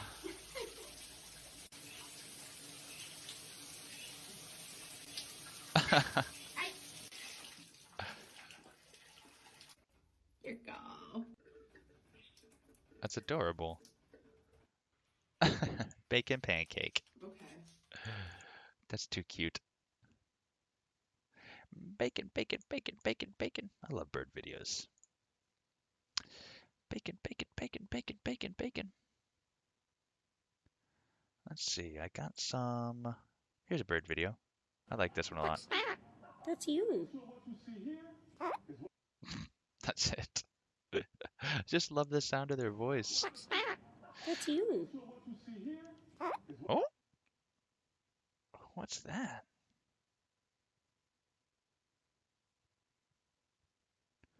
What's that? Okay, I'm gonna kick us over to just chatting. Before we play some games, I want to look at some Neverthink. I like to keep up on the Neverthink.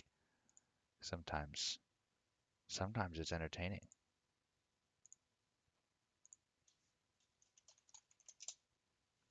Time for some reacts. We're gonna play a video. What's happening? What's happening? It's not playing anything.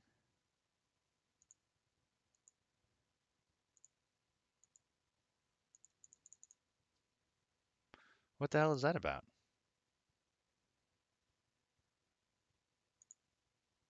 Huh. Weird, man. I don't know what the story is there.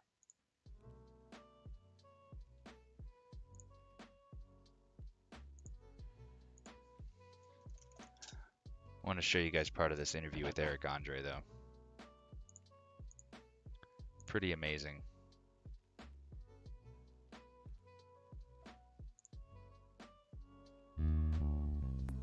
On Larry King Now, there's no one like him, Eric Andre. Whether you know the show or not, you're going to have a reaction. But how, when It's a you very book intimate. the guest, what do you tell This them is good. about the show? We tell them, over the seasons, we tell them less and less I and love less this in part. this season. I didn't tell the guest anything. They were like meeting me. This is in What does the 2016, producer I tell the think, guest? that this was They're like, recorded. hey, it's a wacky talk show. Just be yourself. You'll have a lot of fun. Yeah. And then it's Where do you do it? in North Hollywood, Hang on, to get to the. in Manhattan. No, we don't do a studio audience. And laughter, I think that's better. You got to come on the show. How many? I'll come on. How many? I'm nude a lot. There's a lot of male nudity. I won't do that. You won't do full frontal on my show? Well, I'm insulted. How many? I think that's disrespectful. How many people have walked off? We've only had 2 walk-offs. I think that's disrespectful. Who walked off? We had Lauren Conrad walk off, and we had T.I. Of course, T.I. walked off. He's a soft little What were you bitch boy. doing at You the hear me, time? T.I.? I there's a know lot of you're male watching. nudity You in suck. His, interview. I don't know anything about you, Lauren Lauren Conrad. Conrad, I vomited on the I desk. saw that. This is Yeah. great. I love it. Right. Just really lowbrow. You had the vomit in your mouth? Yeah. What was it you spit out? Well, you know, she was talking to my co-host, Hannibal, and as she was talking to him, I had a little cup of oatmeal. So I put it in my mouth, and I came back up, and then when she turned back at me, I went, "Bah!" And it's really hot in our studio. She got disgusted. She got disgusted. Now, what is the point of that, Eric? What is the point of anything? What is the point? What's it all about? What is it all about? What does it mean? What does it mean? Yeah, exactly. Yeah. That should be the Existence is meaningless. Or are we all connected? What does are it we mean? here? Or are we really here? Are we? Is this a dream that we're going to Is wake this up all from? a dream? I don't know. I don't know the answers, and that's what. This planet that we're spinning on. What is it? Where it's is just a little marble in the middle of That's a solar system that's on the outskirts Who of is the Donald Milky Trump? Way. Who is Who is Donald Trump? Does he exist? Does he really exist? I get where you're going. Is he Barbara Bush with a mask on? Could be. Could be. She always wanted it. She is gorgeous. How I is- would make love to Barbara Bush. Let's do it on the show. Get Bush in here now. Get Barbara in here. Anyway, it's a great interview. I adore Eric Andre. I think he's a genius. I think his sense of comedy is right on point. He's a super fascinating guy. Super fascinating guy.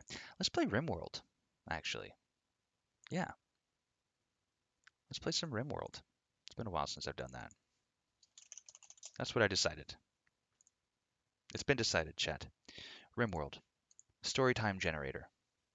Hopefully I didn't crash it. I have a lot of mods loaded, and so when I do that, sometimes RimWorld takes a long time to load. So, bit of a slow loader. I'm okay with it. What a day, people. I had a phenomenal weekend. Sunday morning now. got some stuff in the future.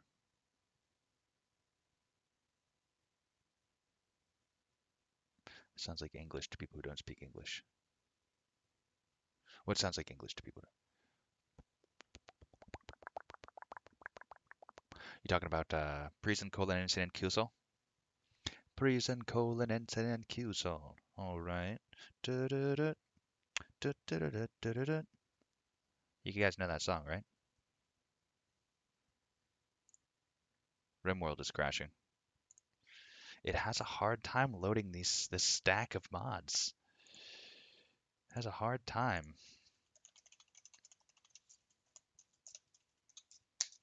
Prison colon incident QSOL.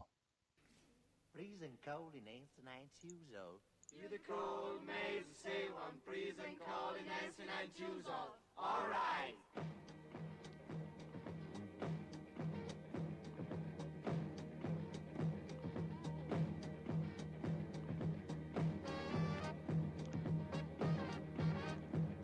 When I stay in the shoes now, and whole building scene, then a whole red map begin to color boss time. The streamer shoulder dance.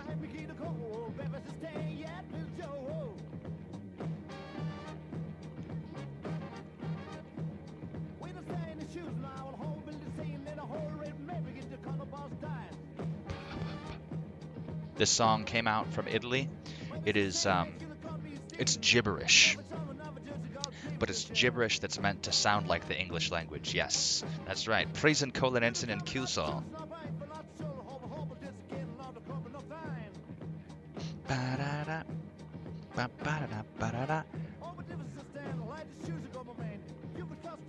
What's going on, RimWorld? Why do you suck? Do they have too many mods on? Because I think it's going to crash again. I play this off stream.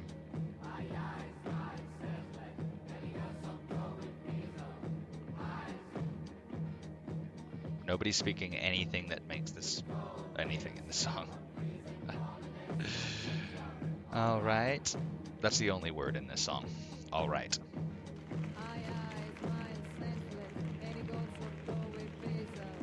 Morning, Ted.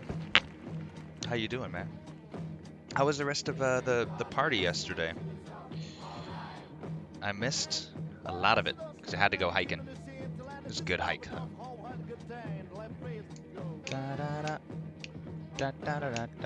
It worked.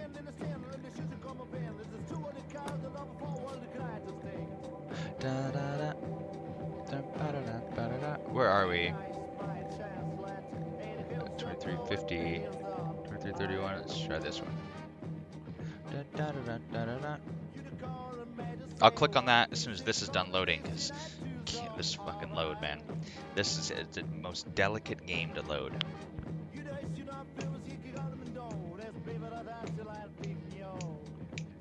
All right.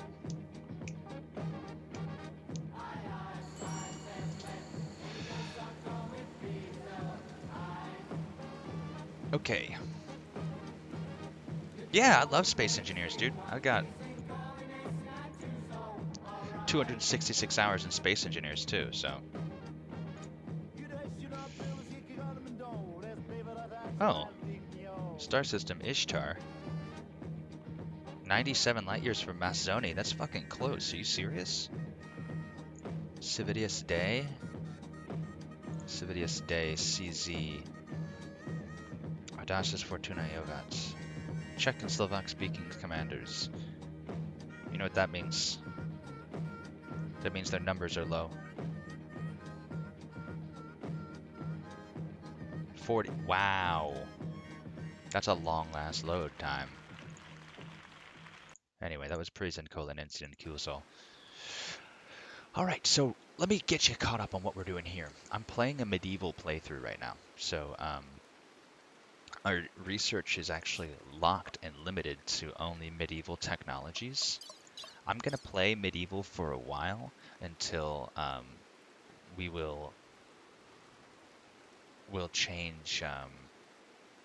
I'll change the storyteller to allow for higher technology, but I wanted to play this medieval story for a little bit. So the story goes that I was a lord in a rough kingdom for a while and decided that I had had enough. And so I left. I took me and a few loyal subjects, 6 colonists, and we left our rough kingdom. And so, I haven't looked at the world in a minute. We're located here, and we fled from the rough kingdom that we escaped from, which is, I think it was one of these. I forget which kingdom, but anyway, we're hanging out way over here in a more peaceful area, kind of remote, but near a road that we can get to. What happened soon after we've been sitting here? Uh-oh. Jaguar bench. Where?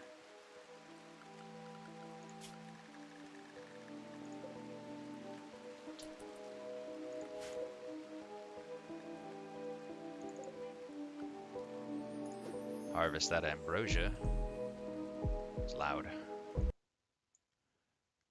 Does this have a borderless mode? I don't think it does. Full screen, custom cursor. Yeah. No borderless.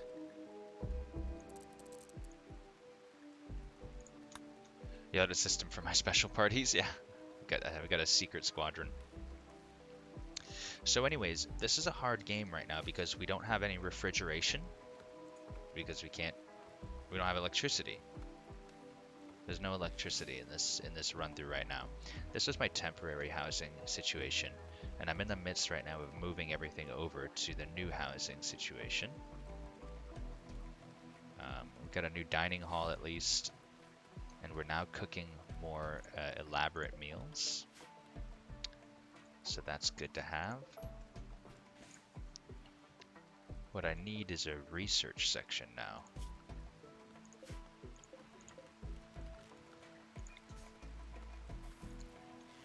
We're out of wood. Alright. Let's cut some more wood. I think that today I'm gonna watch The Hobbit with the wife and daughter.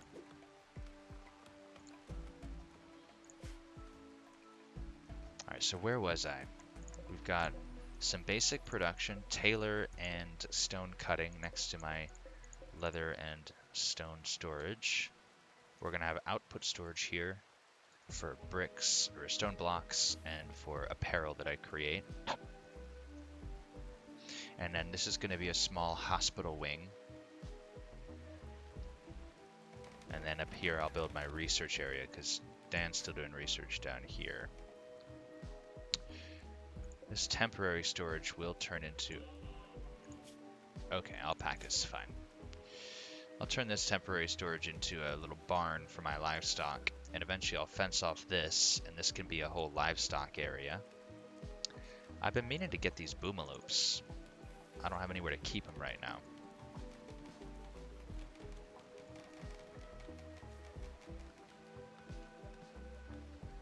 Fortunately, I'm at the equator, so I've got permanent summer, which makes it a bit easier to do what I need to do. I just realized something here. This could do with be a little smaller and change location there.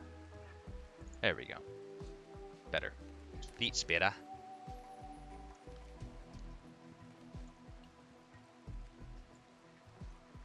I'm trying to figure out where I'm going to put my perimeter wall.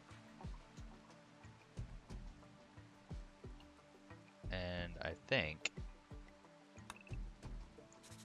let's go like this.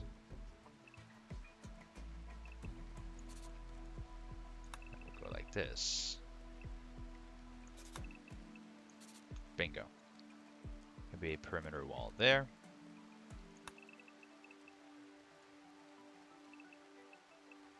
And then we'll just cut it down to here.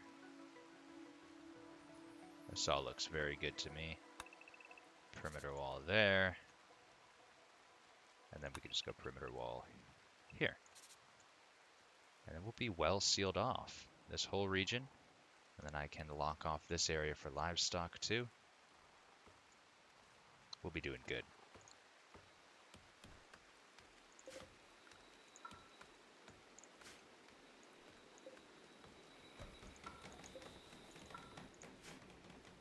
Okay, let's speed up a little bit here now. So what I need to do is eventually figure out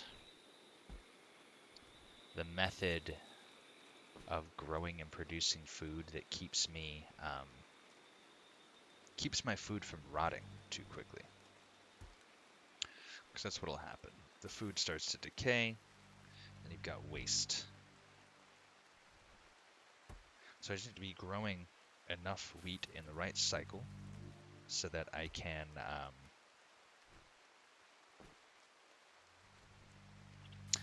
you know, hunt to make up for it as time passes. But meat spoils fast.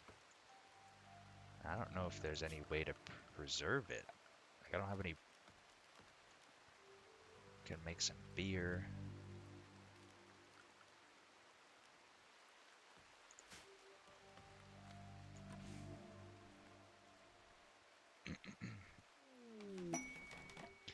A new quest, ship to the stars. No, not right now.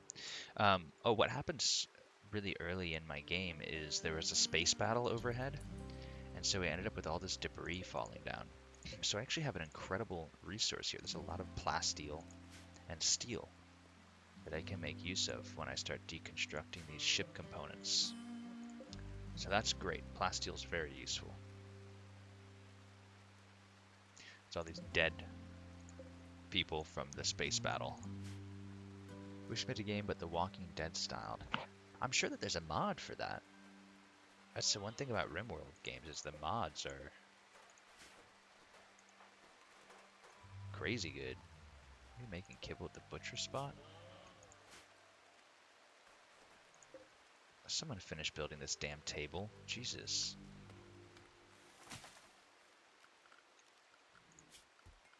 Who's my constructor? Lester, what are you doing? Taming a boomalope? Build a damn butcher cable for it. Why can't you build a butcher table? Clean dirt. Wood. Oh, we're out of wood.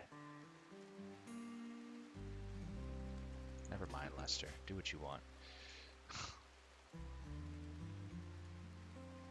Yeah, I'm almost certain that there's a mod that will do what you want to do.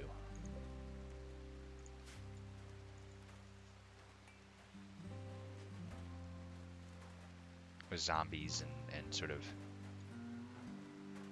yeah, that whole thing. I think it's legit.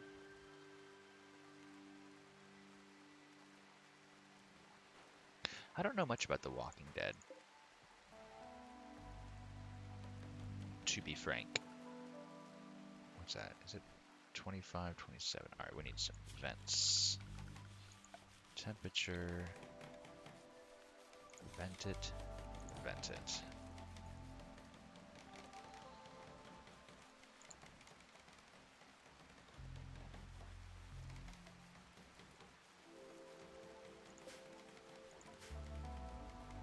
It gets hot as hell out in the jungle, so I gotta put in these passive coolers. You think everything under the Walking Dead way, yeah? I'll be honest with you, I'm kind of lost interest in anything zombie. Like, they just killed it. They just overdid it and overdid it and overdid it and sold zombie merchandise and zombie books and zombie movies and zombie lifestyles and zombie walks and zombie stories and zombie. And like, frankly, I'm fucking tired of it. I'm tired of it, man. It's just, it's boring now. It's boring. Like what they did to The Walking Dead, I mean to the fucking what's that book? World War Z. World War Z is a great book. I love that story. It's one of my favorite zombie stories ever. But I tell you, that movie, I've never seen a worse thing than what that movie looked like even. Hey, Gnomefire, this is RimWorld. It's a story generator, basically. All of these characters, all of these people in my colony, they've all got histories. So, for example, Kavlok here, he had a childhood of a tribe child, adulthood as a lore keeper. He's got the traits of a brawler, a jogger, and he's tough. All of these have influences on how he behaves and what he's able to do. Uh-oh, we got Boomalopes. Hi, Ev. Good morning. What you doing? I had to create a new zone for Boomalopes. World War Z is a book, and it's an amazing book. It's a retrospective interview series with a journalist going around interviewing survivors from the zombie apocalypse. And it's really, really good. It's mournful. It's introspective. It tells personal stories of survivors set on a global stage. So you can see how an otaku in Tokyo handled it, and you can see how a poor person in Pakistan handled it, and then you can see what they did in Nepal, and then how they handled it in Yonkers. You love the movie? I didn't watch it because it made me sick. I saw the trailer and it made me sick to my stomach because it is everything. They literally just took the title from Max Brooks' story and then made whatever they wanted with it. I don't believe you, Albert. I'm sorry. I don't believe you. That's like your opinion, man. It just doesn't. It just looked so stupid. Like the tidal wave of zombies running, behaving as a fluid. No, you, they depicted a crowd of humanoids acting as a fluid. You need some help? You getting some paper? Get your what about your here, let me help you. Oh, you got it? Okay. Do you need something? You don't need to write me a note. You can talk to me.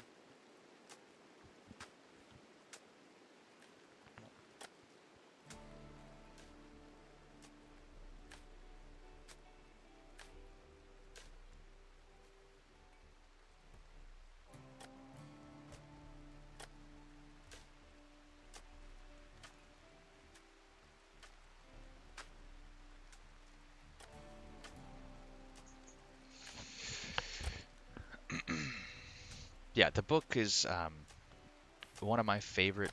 Well, it's the only thing in the zombie genre that I enjoy anymore is that book. Ooh, merchants have come. I love when merchants have come. A shaman merchant. Oh, I bet they have medicine. That's great. Homie is riding a tiger. Wow. Yeah, no, the zombie World War Z movie was just a vehicle for Brad Pitt. It's just a Brad Pitt vehicle. I have negative respect. I have nothing but disdain for it, for its existence. That it exists is an affront. Because the book is just such a lovingly made like love letter to the genre. Max Brooks loves zombie stories, and he put so much heart into building a story that is meaningful and is a different way of telling the zombie stories. Um, but by God, if that movie isn't disappointing. We need some heal root. You should read it as soon as you can. Oh yeah, that's right. I need to build a new zone for Boomalopes.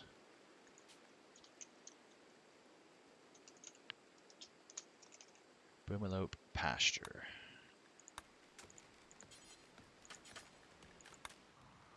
Thing about Boomalopes is you got to keep them away from your home because they explode and then start fires.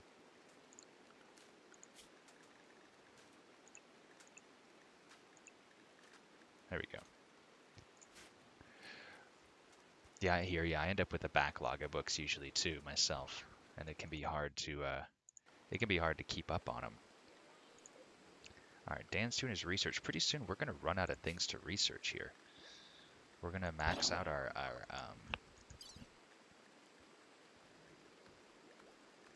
our medieval research tree. We can get gunpowder and tools and stuff later. What do farming techniques do? Develop theoretical basis for... Oh. Scarecrow and an animal feeder? That's cool. Like I said, I got a bunch of mods.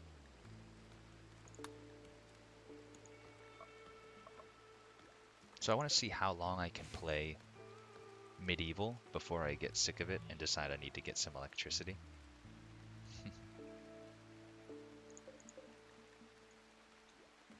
Alright, I can finally get rid of you.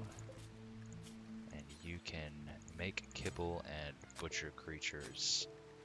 Do until we've got 40 kibble. Keep a stock of 40 kibs. And just butcher animals forever. Alright, who's our trader?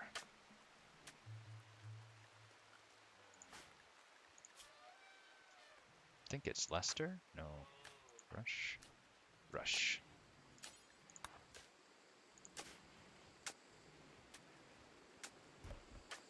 Okay, let's see what these traders have. And if we do good trade with them, they'll take care of us. I'm gonna sell all my ambrosia.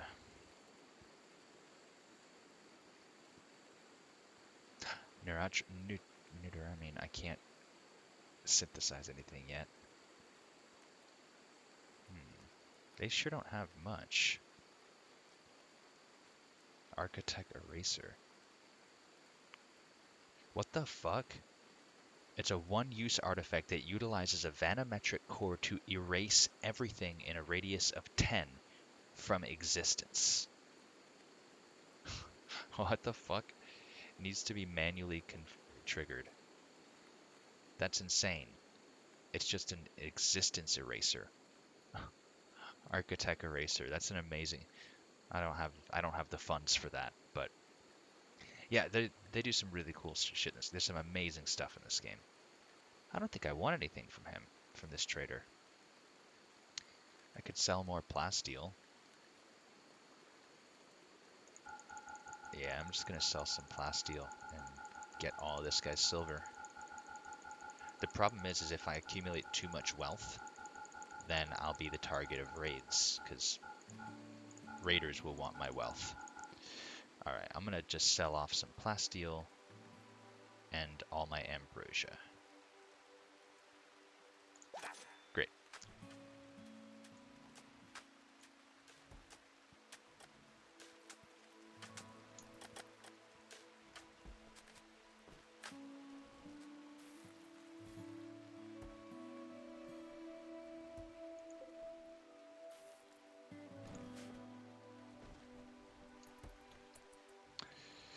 Let's see here. Actually, this is where our art studio should go, I think. Art studio and other stuff.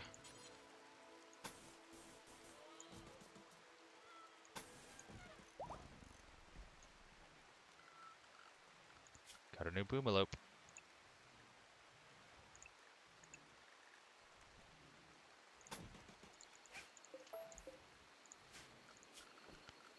Flooring. Not enough wood. Guys, cut more wood. Who's plant cut? Mindy and Kravlock are plant cutting. Who's hauling? Lawman. We need to haul as a priority now. Let's speed up the clock a little bit now. So actually, I think I can generate power. Power. No, I can't. I can use chem lamps, though, and get chem fuel from boomalopes. So that's good. And in fact, let's do... I need to build a storage locker and stone.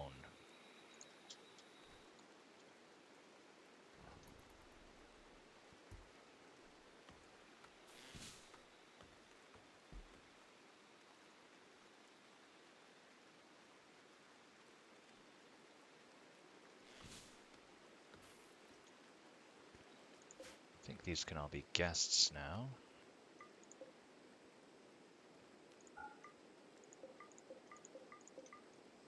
So we got a guest house.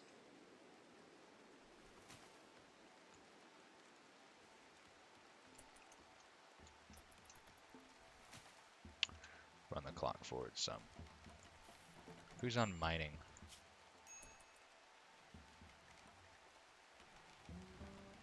What happened to Jopen? Joped. He needs treatments? Muscle parasites. Of course. Heal up, Joped. Yeah, I've got a parasitic infection happening right now in my colony. I know, and I'm low on medicine, so we gotta... Actually... Let's buy some medicine. We need more. Where's he going? Oh no, they got away. Okay, no extra medicine for us. We've got some. It's not gonna last as long.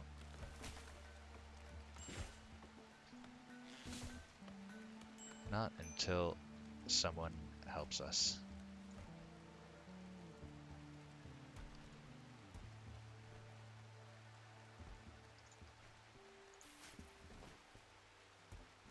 See, I need a few more colonists so I can have a dedicated cleaner.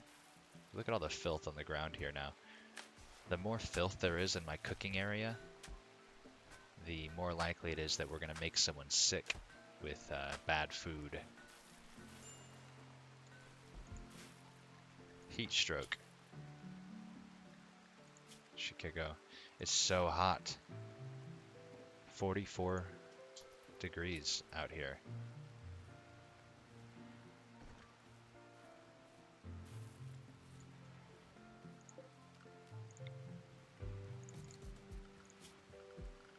Let's see. Production. So we got a tailor bench. We need a art bench.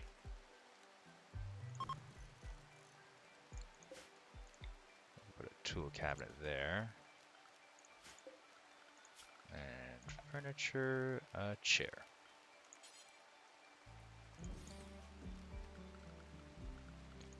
And we'll also need... Why not a smithy?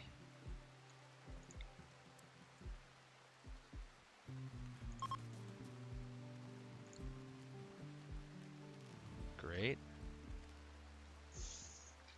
Oh my god, oh my god, oh my god, oh my god.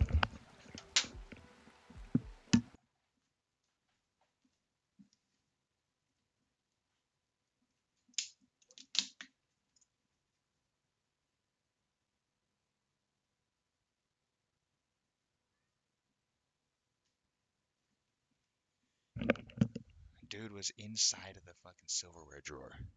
He's hungry.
When that cat gets hungry, she is needy.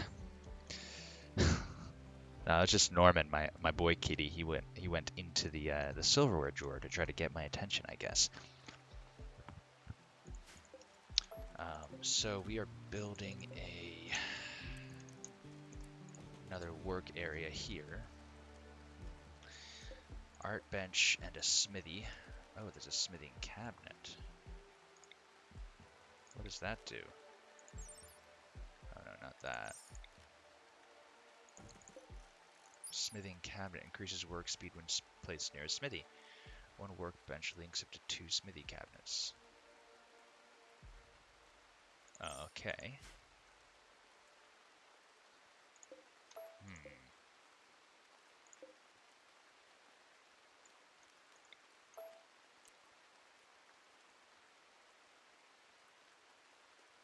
I'm thinking here.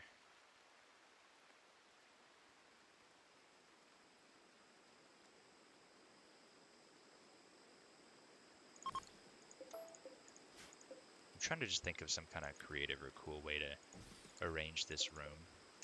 So it's not just your usual, like a lot of people would just go for the absolute optimal settings only, right? They only want to see the most density of production in one area as possible. But I like to try to like build a room a little more creatively somehow. I don't know if that makes sense, but I'm excited because we're going to start developing chem fuel from my boomalopes. Storing and using that, then I can replace these wood torches with chem fuel lamps, which would be wonderful. It's going to take some time to complete this construction because we have a lot of steel to collect still. In fact, we're not even mining any steel right now by the looks of it.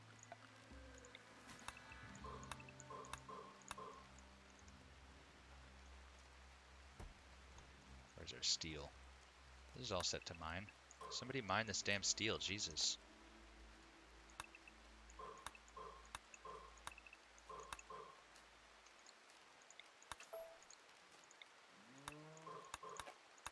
There we go. Crazy looking cat. That always reminds me of Brian Fellows' Safari Planet. Brian Fellows, Brian Fellows, Brian Fellows, Safari Planet. It's a very good show. It's an SNL sketch. With Morgan Freeman. Not Morgan Freeman. Fuck. He did a great Morgan Freeman sketch. What am I thinking of? What's his name? He got in a car accident. Didn't he play a character named Morgan on 30 Rock? I can't remember, man. I don't watch enough TV. I just don't see it. I don't see enough stuff. We're gonna have to move that dead boar.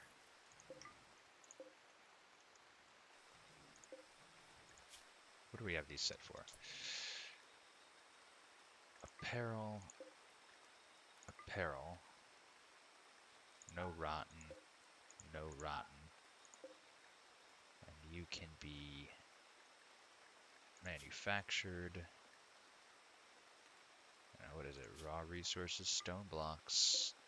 Stone blocks. Okay. And here we're gonna have to turn off. Just turn you to low priority. And you aren't allowed to carry stone blocks anymore. That's how it goes. Oh, no, there's still things that we need here. No more stone blocks and no more apparel.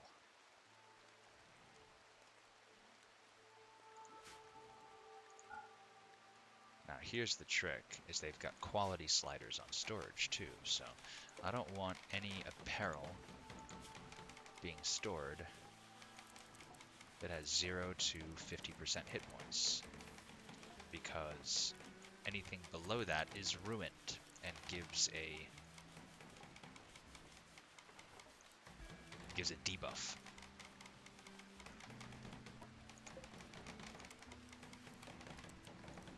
So 50 to 100 and port a legendary. Hey, Matt.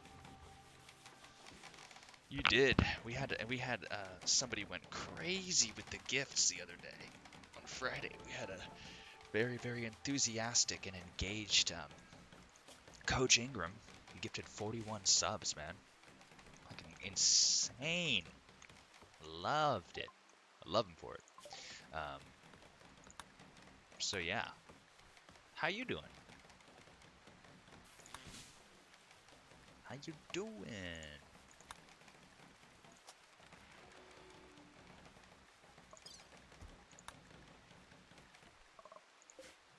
Yeah, 41. No, I think it was just 40, and then one person was inspired and went ahead and bought themselves a subscription. So I ended up 41 subs in a single stream. It was absolute legend. Legendary. Legend. I want more boomalopes. Alright, everyone's going to bed now. Joe Pet suffering from heat stroke. Alright, looks like we need to build some more.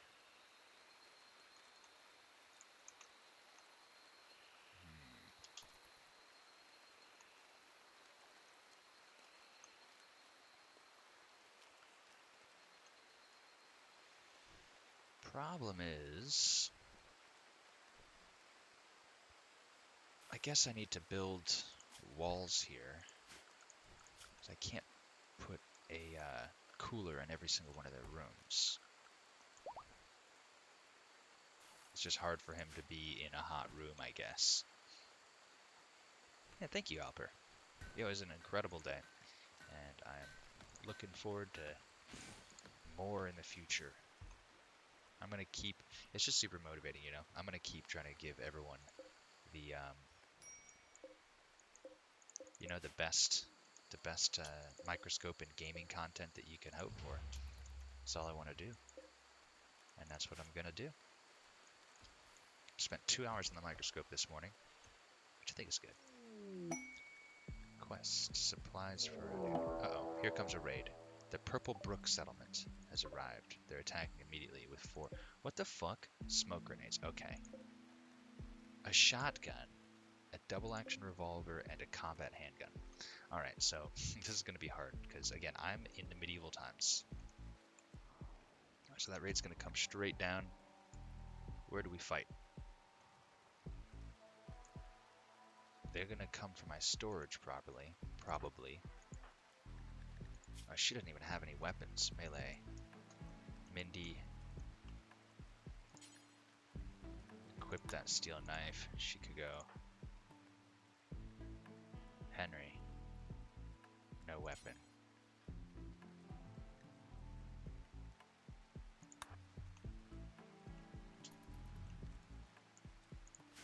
Okay.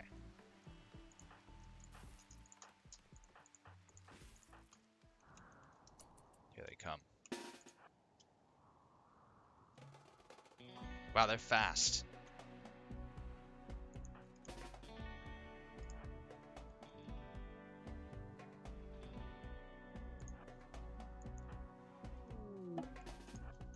Oh boy, here they come.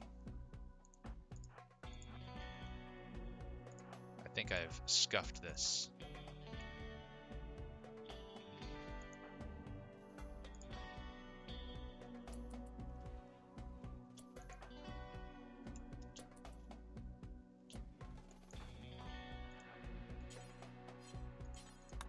Oh, no, don't do that.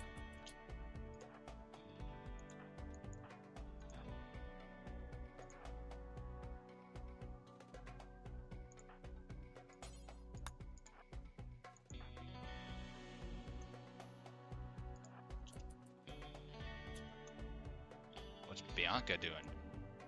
See, she's gonna go and try and attack my livestock or some stupid shit like that. She's gonna have to deal with Lester, though.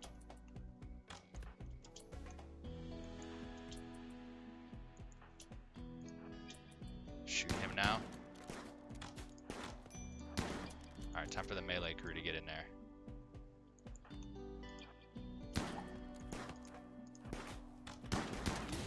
Oh, he dead. Alright, Kravlok, attack Zach. Dan, attack Barry. Bianca, what are you doing? About to get shot with a longbow. See, she's shooting my alpacas. Animals need to get into livestock sanctuary. Everybody get in safety. Here we go. Alright, they're done for. Look at her useless smoke grenades. Useless smoke grenades there. And we've only got Bianca to deal with now. Let's let Shika go and Gert actually cut off Bianca here. Yeah, they're fleeing now.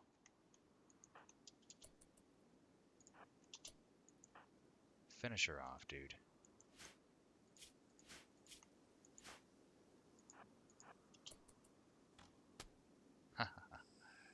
Extra slow.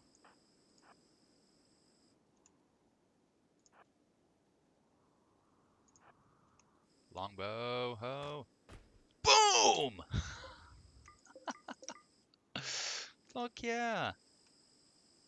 Alright, everyone did great work. What's Rush? Did he get hurt? A little bit. Got shot and his heart got a little crushed with a handgun. No big deal.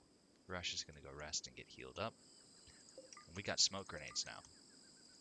And a shotgun. Oh, is she alive? Death in 7 hours. She's a little messed up. Teetotaler, poor aim. She's kind. She could be a cleaner, though. We need cleaners. Dan. Capture. Oh, we gotta get our prisoner beds ready for a couple survivors. Zach is dead. Okay. Barry is living. Dan, capture Barry. Elephant Tusk. Kenza's dead. But we got his handgun. That's great. And Blanca's dead. Okay, everybody died. Except Barry. I wonder if we can save her. That'd be nice. I'd like to have her. What are these pants doing here? Who took off their pants in the middle of the fight? That's what I want to know. Maybe somebody dropped them. They're hauling pants and they got commissioned and dropped the pants. Oh, my boomalopes are doing it.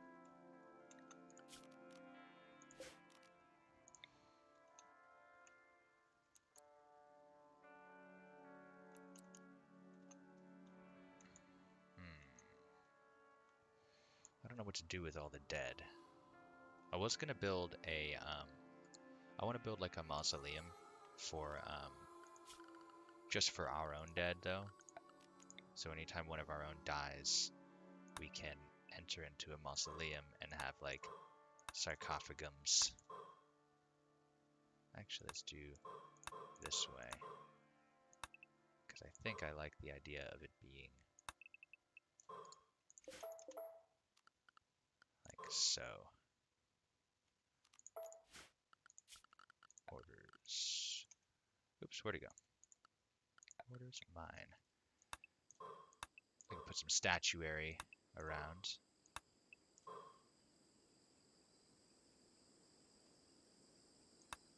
There we go. Should be good there. I want to put sarcophagi in so I can maintain our dead. Meanwhile, miscellaneous. We do need to build a new burial zone. A new cemetery. Let's put it over here. 4 dead.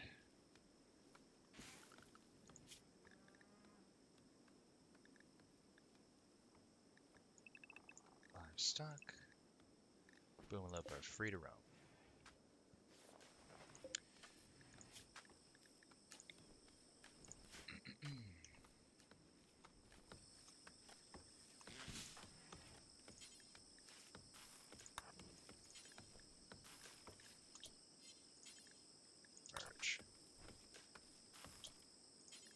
merge it.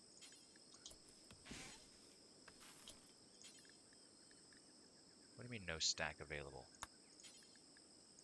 Are these rotting? Oh, no, these are in bad shape, I see. You can't merge them of different, like, health qualities or whatever, however that works. I'm not sure. Where are you going with that corpse? Oh, somebody already dug the graves. Alright.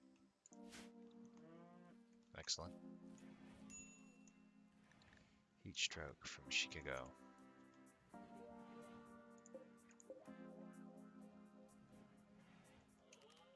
I see.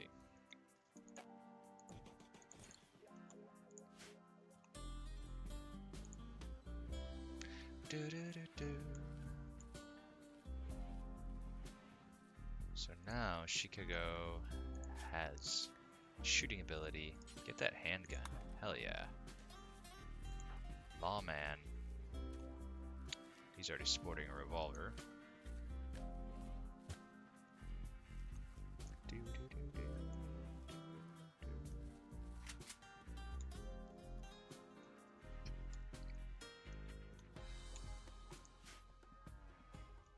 Looking good there.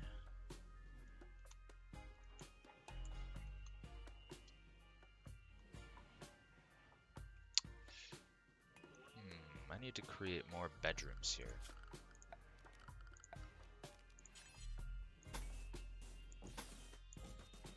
I want them all to be more or less in the same building.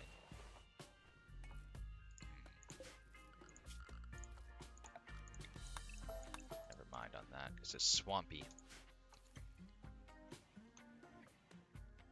I might have to get rid of Lester's bedroom and just run another hallway out.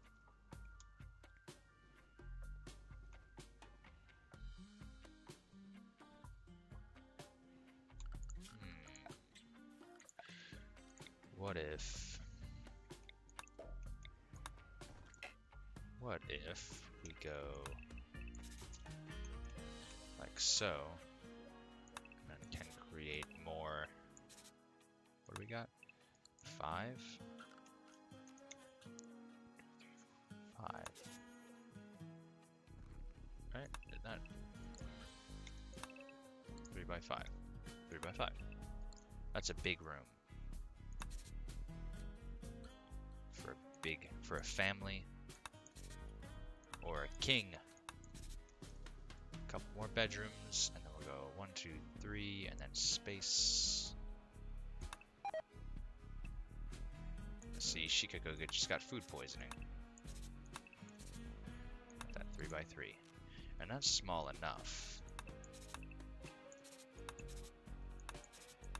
So we're gonna block this in.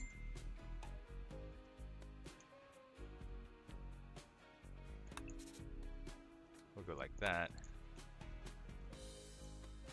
to connect these two.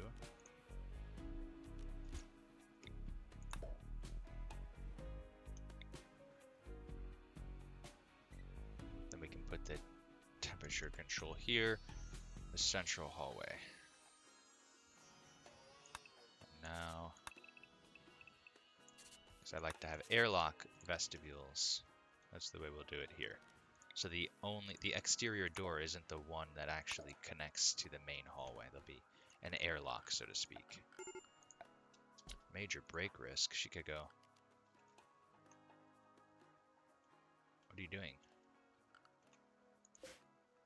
She got chem fuel.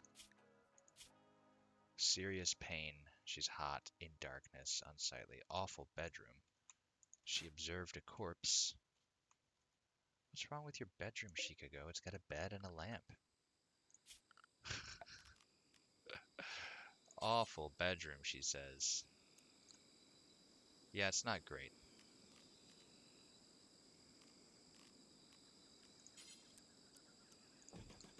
Hang on 1 second, chat. You ready for coffee, honey?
I'm making some wife's coffee. Hang on one second, chat.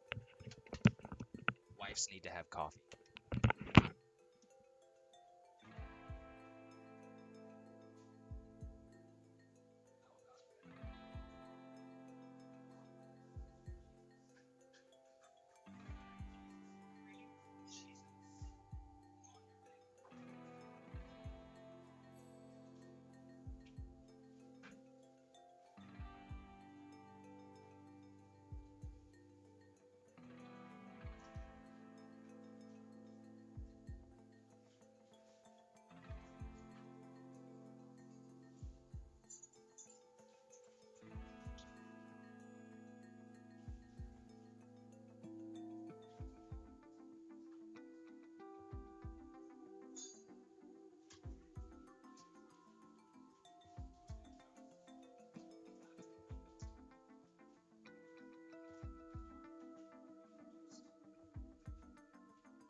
Okay.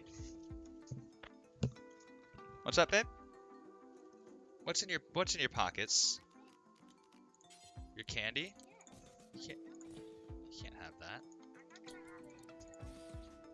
Okay. That's allowed. This one's kind of hard, but you could. It's a challenging game. Oh. Not this one. We can talk about it. So here. Need to go ahead and structure. That's the range of this person's bow. So Mindy, or whoever it is, Rush is equipped a bow. She's got a longbow on, so that's just how far she can shoot, I think. I don't know why it's showing me that constantly. That's a bit weird. Architect structure. Wooden wall. The name's red because Rush is, I think she's injured right now. And so it's red because her health is not very high. I'm building walls.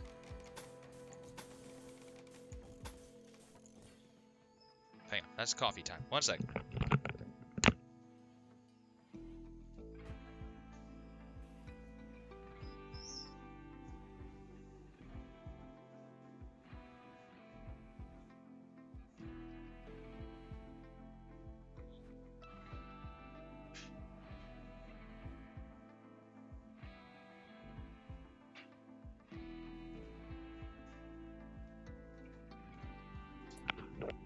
Oh, I left it playing.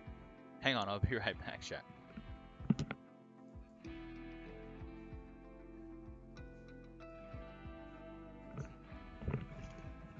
You know what? Just looking at the time.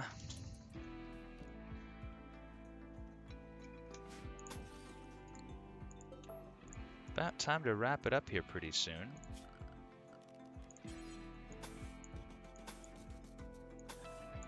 But as usual, chat, I'm having a great time here.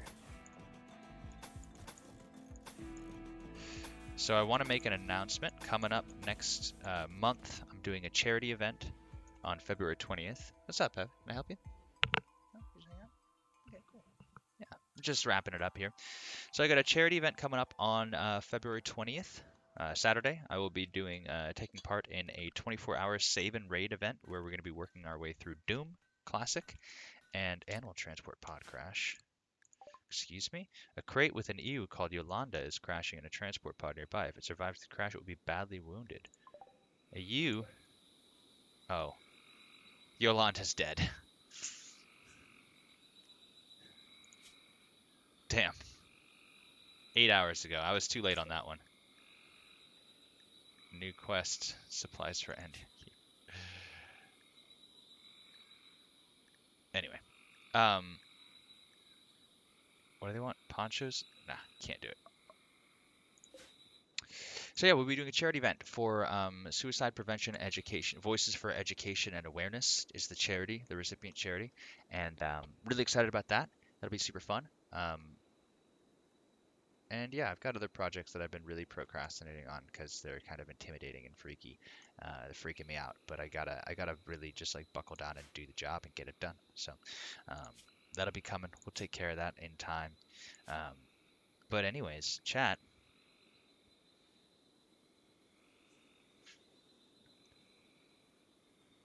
But it was an incredibly fun morning.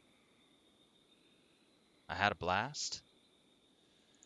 Pretty soon here, I'm gonna get together with my wife to play Death Squared, which looks like this. Death Squared. It's a puzzler game that she and I are gonna work on together. It's a two-player hot seat puzzler, so that should be fun to figure out. Yeah, Darcy, procrastinating on suicide. No, no, we're gonna address that one head on. No procrastination. I still got Firefox view up. Well, this was a great morning. We discovered some fun diatoms today. We did all the science and education that I wanted to do. You know what we should end it with? Let's just play around a GeoGuessr.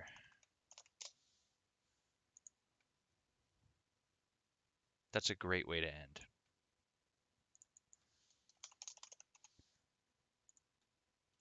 Done. And some tunes for the GeoGuessr. Let me log in and get my free one of the day.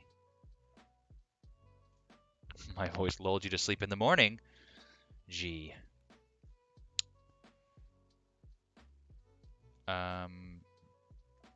Let's see. How do we do it? Let's just do the world. We'll play our one free game. Single player. Let's go.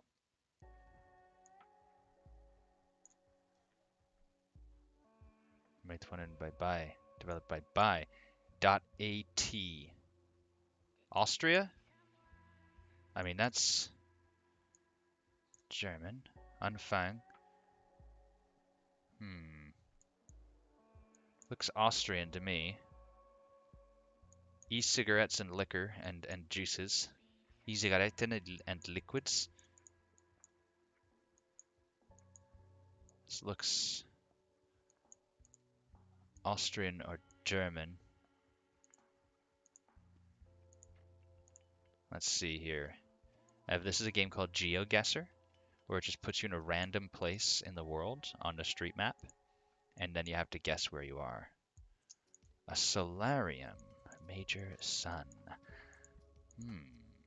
Wonder if it's a place that doesn't get a lot of sunlight.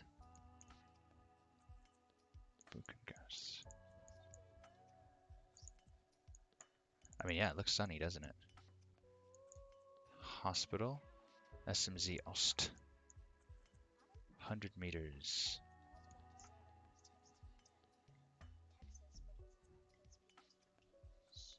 UB40 played here.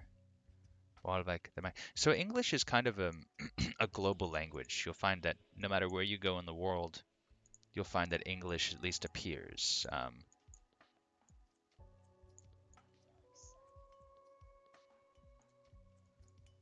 Wienerlinen. Is there a town called Wiener in Germany?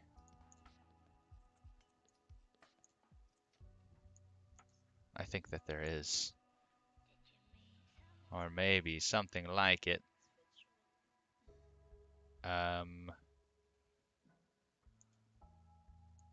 It's not Poland.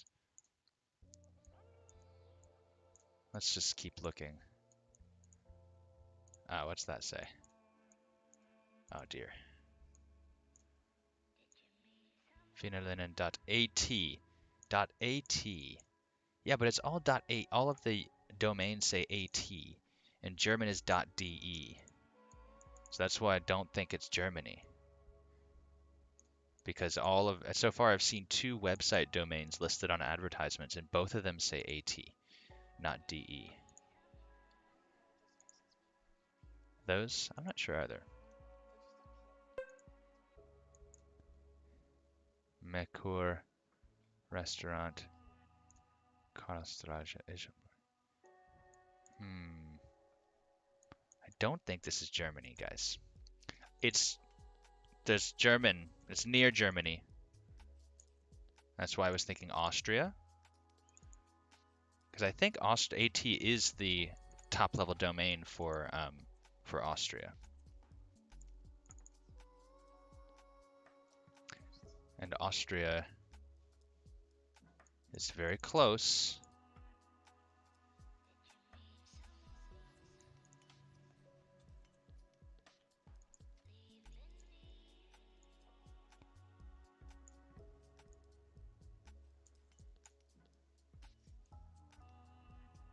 Is there a Wiener, Austria?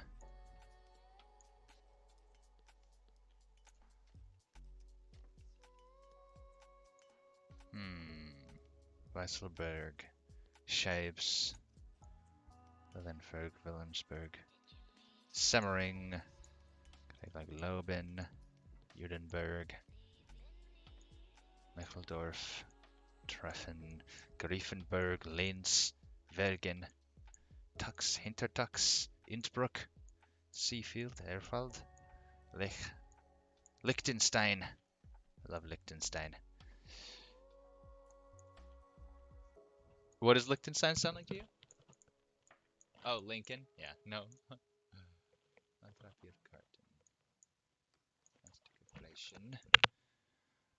And there koalas down under in Vine.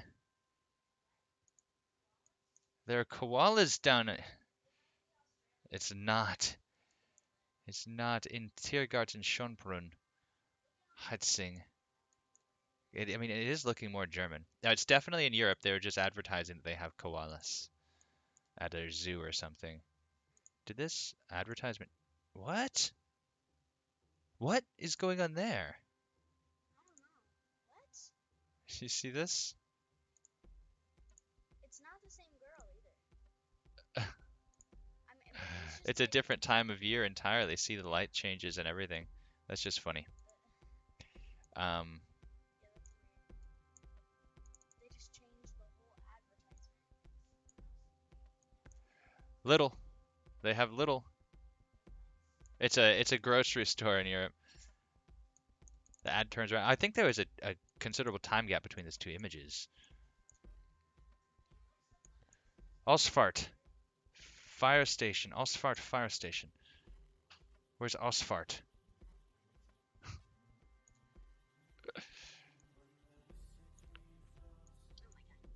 Ausfahrt. Alkassen. I mean, I'm seeing lots of German. Is Austrian a different? I actually don't know. Do they speak German in Austria? Or is Austrian a different language entirely? I actually don't know. I pride myself on knowing some things about. Yeah, I mean, it probably is Germany, because I'm seeing lots of German. But all of the top level domains that I've seen on advertisements have been .at, not .de. And so that's what gives me pause. Mercur. That's the way. Just call the telephone number I find. Yes.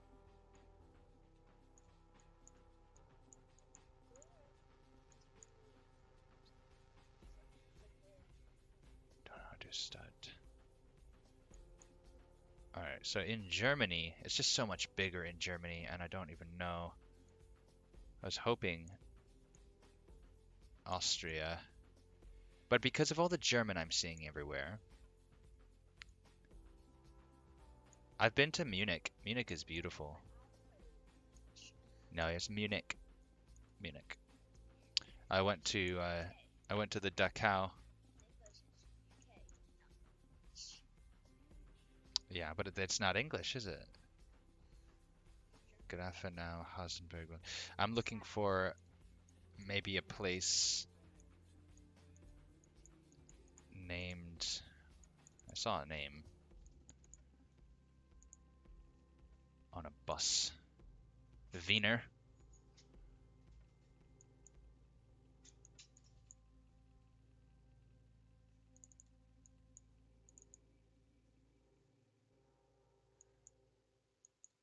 Darcy, tell you what, if we find a telephone number, you can call it and take the charge. Your legs are sore, babe? Fahrermobil. See? .at. That's the third URL I've seen, and the third URL that does not point to DE. Unless everyone in Germany is hosting their domains in Austria for some reason. I just don't... .at. The .at is really throwing me. You'd think that German companies... Postozentrum. No. AT is not German.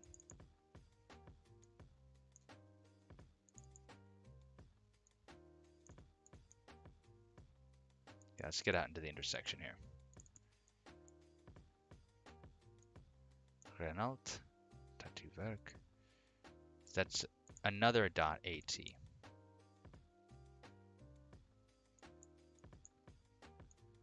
Market Hallen, Full Market. Source 3. Wien?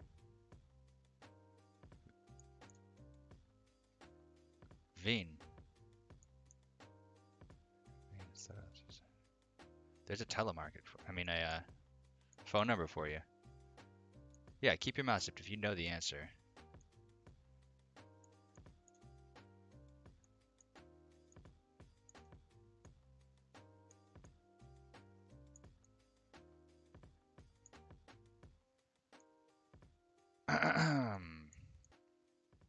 Alright. Dude's gotta, you know what? I gotta make a guess. Look at this place called Bad Aussie. Bad Ischl, Bad Aussie. Weiss. I was hoping it would be near Weiss, Wein, Weiss, Vitre, Langau. Ah. Alright, your man's got a guess. I'm gonna put us around.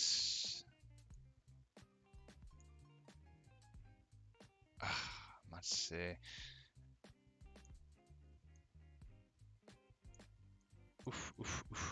Oof, hard to say. I'm just gonna guess right there. It was in Vienna. Son of a bitch. 111 miles. Vienna. I knew it was Austria, though. Next round. At last, USA. You can retire and give up this life of crime. Thanks for the biddies, Darcy. Okay, this looks like Missouri. Hi, honey. Oh, it's drippity dripped. Oh, I didn't put the... It's not coffee yet. Beardsley and Adkins. This is in the Midwest. Let's look at some trees.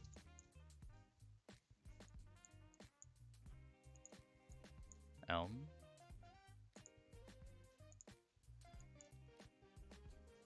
High Point Realty. Karen Ryan.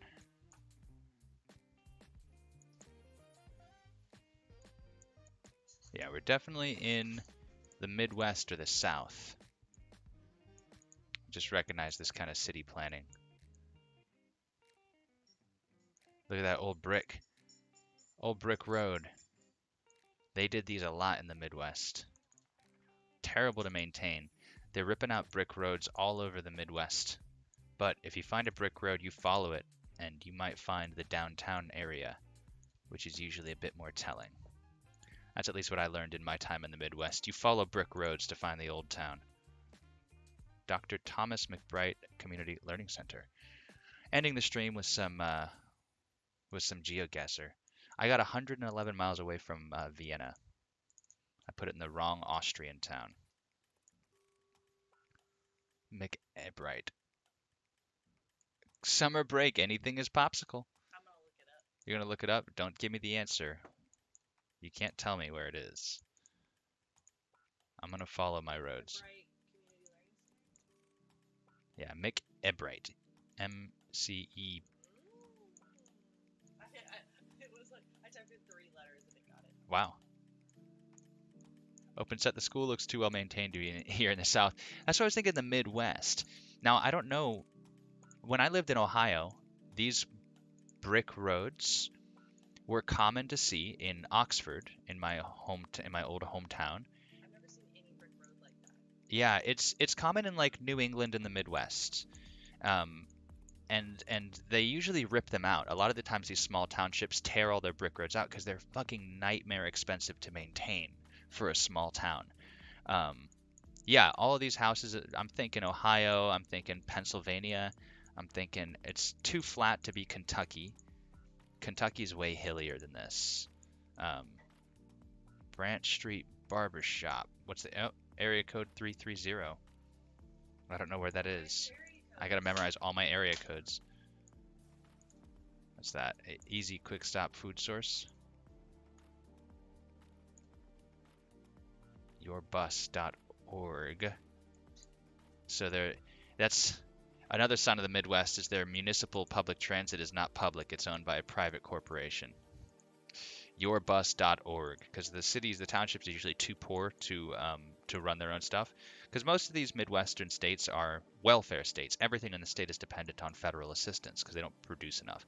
Um, and they don't believe in federal assistance, right? They vote red even though they're 100% dependent on the federal government to exist. But look at this German style. This framing and plaster is very German. Again, placing me in Pennsylvania, in the northern Midwestern area. Yeah, as soon as I landed on the street, I thought we were in the Midwest. I thought we were in Ohio. We could still be in Ohio. DeFeo and Sons, fresh poultry. Klein Seafood. Fresh. Are we near the sea? A seafood restaurant doesn't mean that we're near the sea, but... Anyway, how you doing, OpenSet? Good to see you, buddy. How you doing? What's going on? How was your streams lately? Ooh, look at that. I see a skyline in the distance. At least I did. Life Care H&H Machine. What I don't understand is why every business isn't named after the city that they're located in. This game would be so much easier if people would just name their businesses after the cities that they're located in. Doing pretty well prepping a lesson here for the kids on some numerical methods. Fun.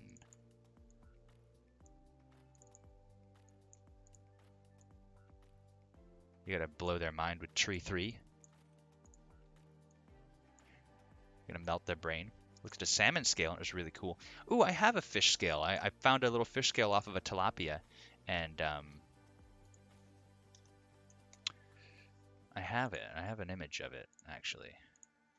It turned out pretty cool. We were just looking at some new samples that I collected on a hiking trip we went on yesterday. Ah, Summit County. It is Ohio. This is cheating. Akron, Ohio. It's like up here.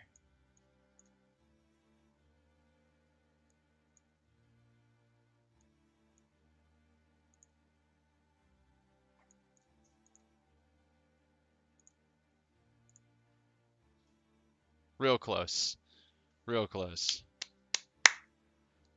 1.9 miles. Next round. Yeah, Akron is purgatory. Akron is, a lot of places in Ohio are really not pleasant. Okay, I hate when they put us on the interstate here.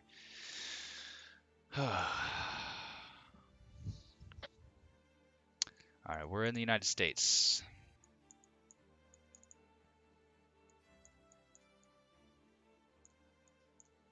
I just hate this shit. Permit number to report unsafe driving. Pass him. Pass him.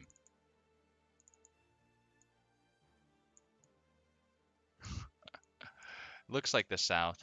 I don't recognize this soft cable. Babe, do you recognize this road infrastructure with posts and soft cable to keep up? Yeah, I don't recognize that from the South. Ew, that duck is awful. You see those cables all the time on highways. Okay, So she's from the Arkansas and like Missouri areas where she's familiar with the highways in the South. So if you see these cables all the time in your South Carolina, your Carolina South highways, here's a sign. I never saw those in Ohio or Kentucky, nor Missouri or Tennessee or Arkansas. Let's see here.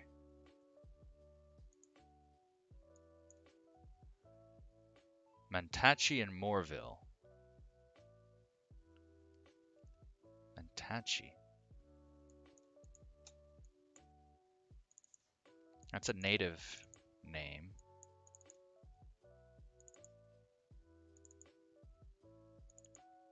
Let's go ahead and get up here. There's another sign.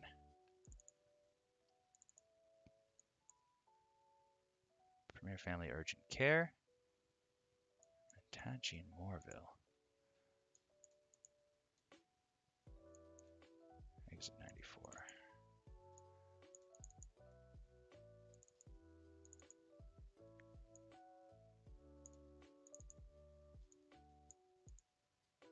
Can I go? Yay! Let me go to Mantachie and Moorville. Oh. Yeah, I'm thinking somewhere in the Old South.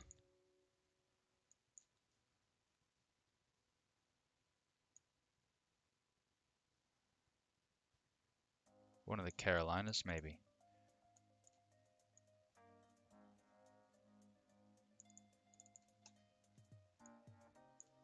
Yeah, because it opens clue about the cables. There's that urgent care. And we're going to get into a neighborhood here, probably. This is the South. This design, this kind of house with the full front patio, open windows, set just kind of far back on the lot, we're definitely in the South. The other way I know we're in the South is because there's no sidewalks. Because in the South, there's no such thing as a pedestrian. In fact, if you're on foot, you're fodder. Family Life Center, a church named Family Life Center. We're definitely in the South.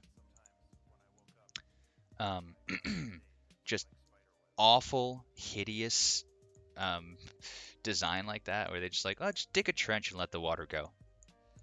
Whatever's cheapest. That's what the municipalities in the South generally say. Fuck our residents. What is going to save us the most money? We don't want to give our residents garbage collection services or recycling. Moorville, Richmond.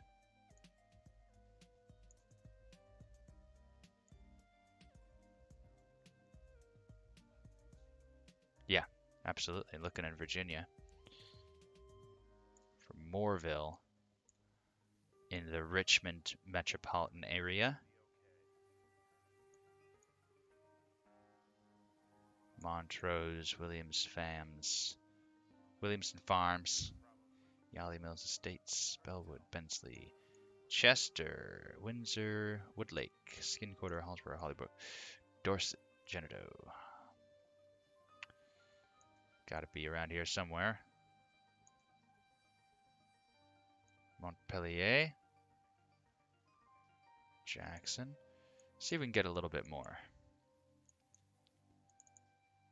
Wait, what was that? Highway 128?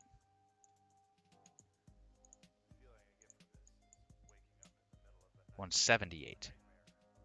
Lee County. Junction 178. 60.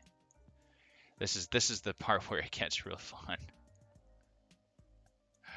Finding 178 in the region would be a major helper. 619. I don't think so. 156.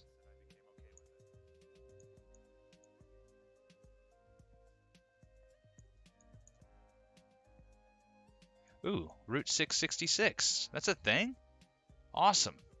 Fuck yeah, dude.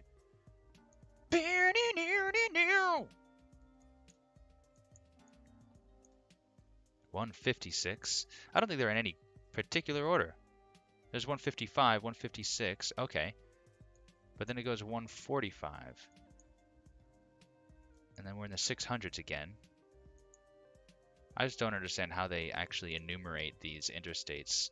There's 153.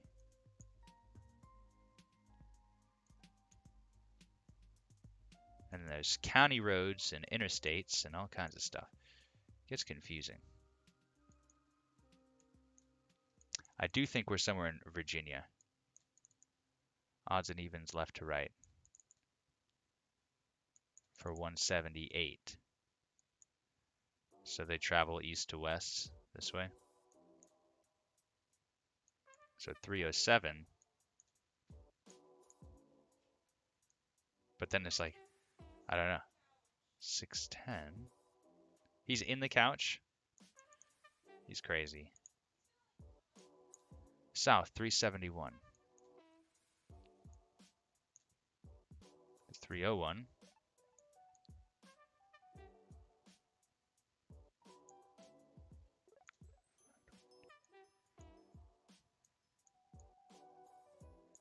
$360.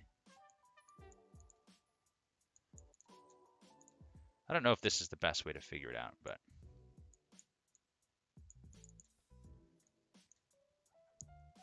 yeah, Moorville, Lee County. Moorville and Lee County.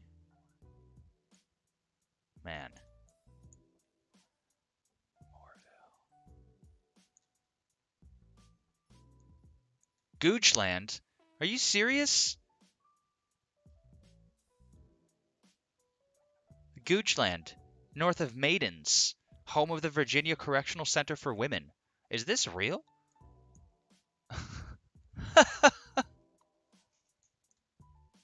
I'm pretty shook. It does sound like Virginia. Oilville, Lloyd Family Farm. Down. I wish this map showed me county so I could see it say Lee County.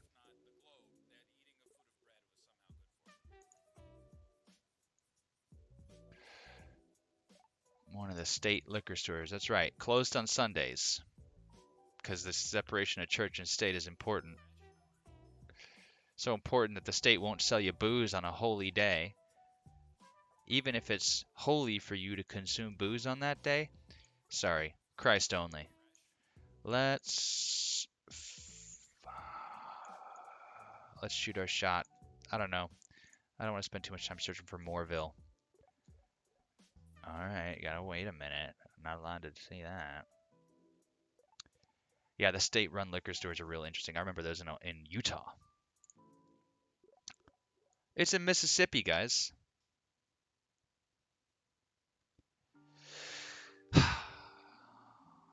That was bad. My worst one yet. Next round.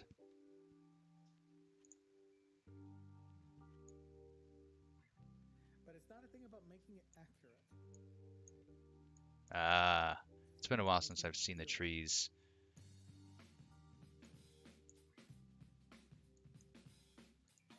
We're looking at an art exhibit in Chinese. So I thought Chinese was written top to bottom.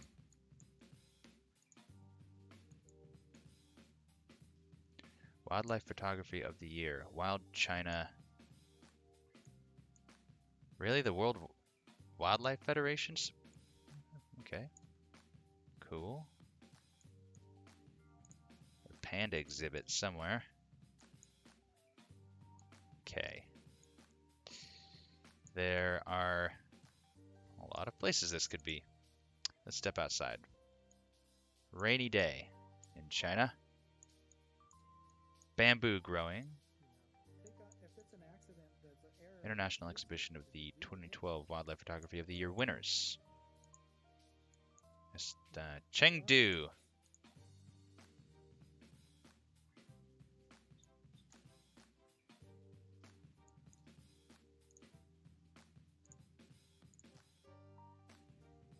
Bam. Look at how nice and orderly their city districts are. I like that. I love rings within rings within rings. That's pretty cool. Good traffic. Next round. Within 10 miles on that one. That was good. It's always good when you can just see the city name. Oh, this looks Soviet. Does that not look like a Soviet block to you? Oh, look, Cyrillic. couldn't possibly be Soviet. I love how you can just see that at a glance. Just architecture, like, yeah, we're Soviet. That's Soviet architecture. Soviet style apartment blocks, for sure. What is Soviet? As far as the aesthetic goes, it's brutalistic, bland. Okay. Well, I didn't know if you meant like what is it in the context of, you know, as far as how I used it there to say those buildings look Soviet.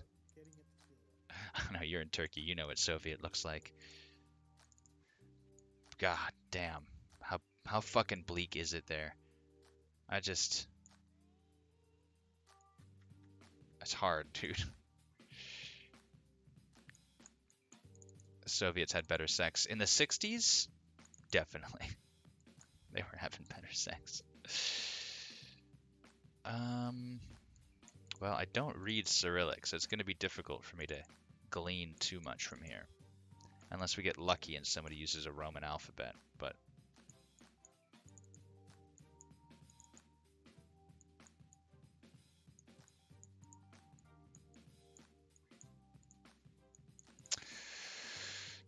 So, we have to try to place geographically. I don't see snow infrastructure. So I don't think we're very far north. Usually in snowy places in the summer, you can still see the infrastructure in the city planning where they have to accommodate for snow. And I don't see the city infrastructure of a snowy place necessarily. Could be wrong. At least the women did. Yeah.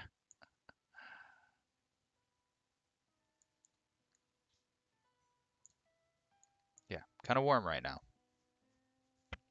Kinda. It still could be like 15 degrees and I'll still be rocking that.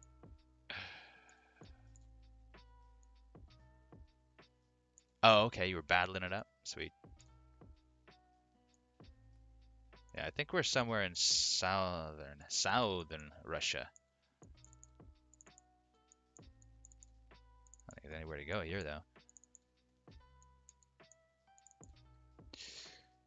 Yeah, it's summertime.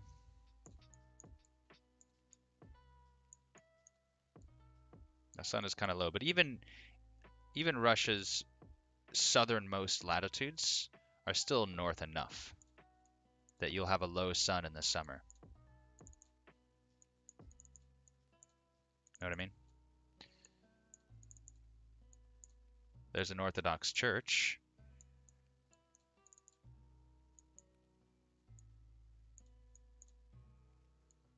Yeah, it's a bit lush, and like I said, I don't see infrastructure for, like, snowdrifts and shit. Let's just try Voronezh. Chelyabinsk. Cool. I know that. I know of that place. 945 miles. It's a little too far west. 18,000 points. Not too bad, chat. Not too bad. How can I look at my stats? Because I've had some really good games. Was that my 18,000 was my best game?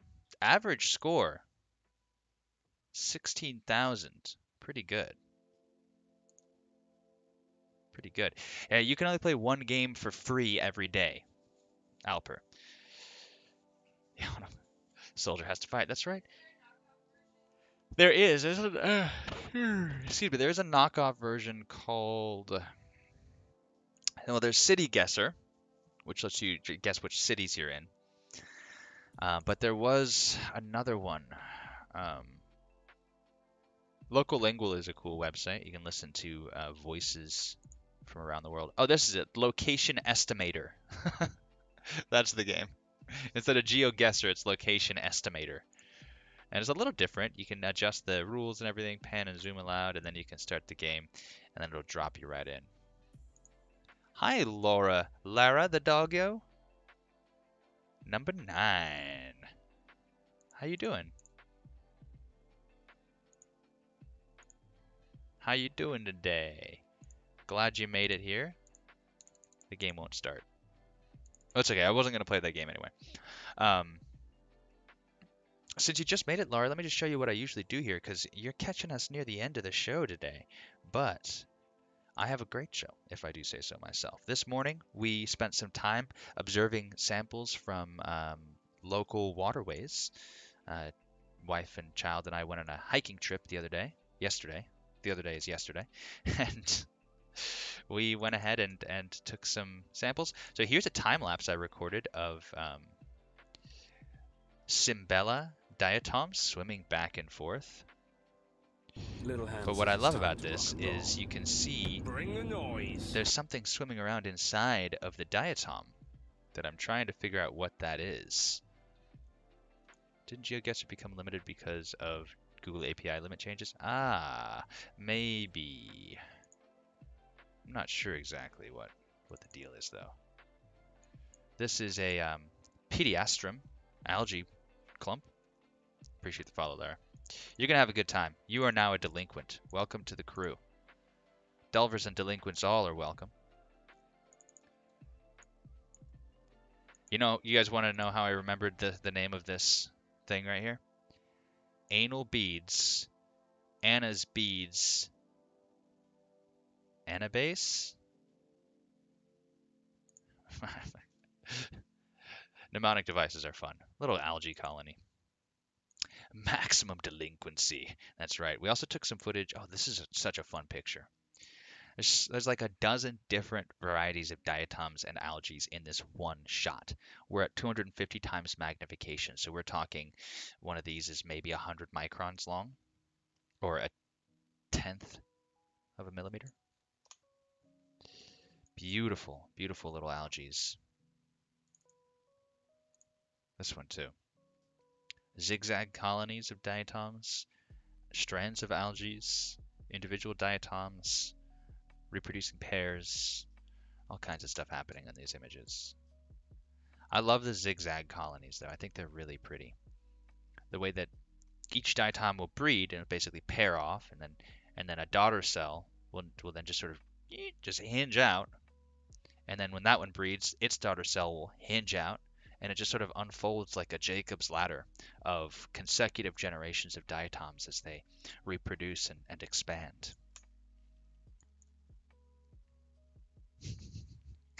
You got you, hyper my mnemonic devices. I find that mnemonic devices work best with me when they have a sexual theme. Maybe it's just me.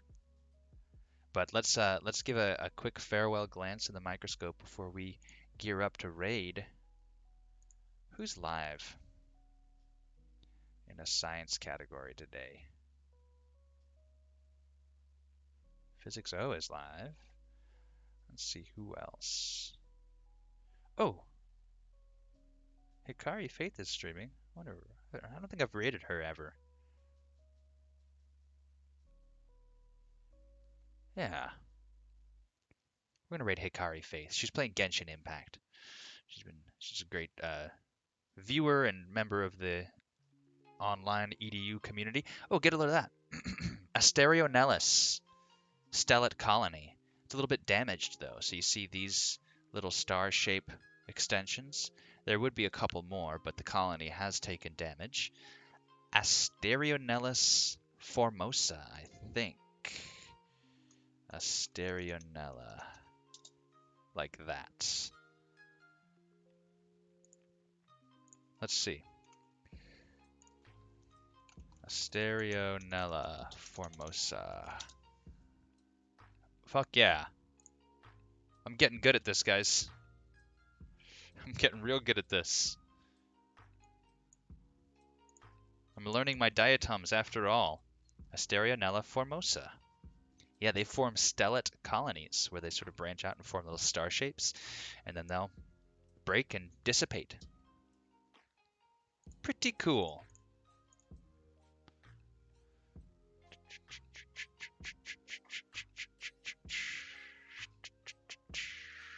WD-40 on?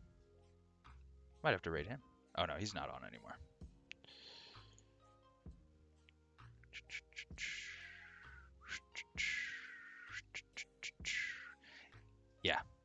All right, everyone, listen up. I had a blast. I always have a blast. I'm looking forward to seeing you again. Oop, oop, wrong camera. We'll do it again soon, everyone. I had a blast. It was a lovely, lovely morning, but I'm not going to push for a 6-hour stream today because I don't feel like it right now. But heads up, babe, sometime, do you want to play some time on a weekday and do a multiplayer game with me? Okay, so sometime this week, maybe, I'll get together with the missus here. We'll sit side by side and we'll play some Death Squared, maybe. But we'll see. It all depends how we're feeling. You know, I don't like to plan too rigorously. I like to set up frameworks and then see how I feel as I go through it. So, but yeah, we have Death Squared, which is a really good hot seat or two-player split screen game we can play together. So we're gonna be doing that. And then on the 20th, again, a reminder, on February 20th, I will be doing a charity event. And I'd love to see you guys turn up there. We'll be supporting suicide prevention and voices for education and awareness. I forget the name of the charity, but I'll put out more information on that as we get closer to the day. That's about a month out. So let's send a raid over. We're going to raid Hikari Faith. Let me see, actually. Let me just check and see if she's been streaming for hours. I might not, because sometimes it's like right at the end. Oh, no. We're going to go. She's playing Genshin Impact, a game I do not know much about, but yeah, she's fun. She's a good streamer. I need you guys to go enjoy the show. Spam her chat with emotes and love, you know, like you do. And I appreciate you. I had a lovely morning, guys. Thank you for everyone who came out. It was, again, as always, a wonderful stream. I have a great time with you guys, and I can't wait to do it again. So be good to each other, and take care of one another. Take care of yourselves, and praise Buddy Jesus. Yeah, thank you so much. And you all as well. Take care of yourselves and your families and your friends and your pets and your cats and your dogs and your fishes and your diatoms. Care for your diatoms. They need it. They don't. They'll be fine. They'll be fine. Later, champs.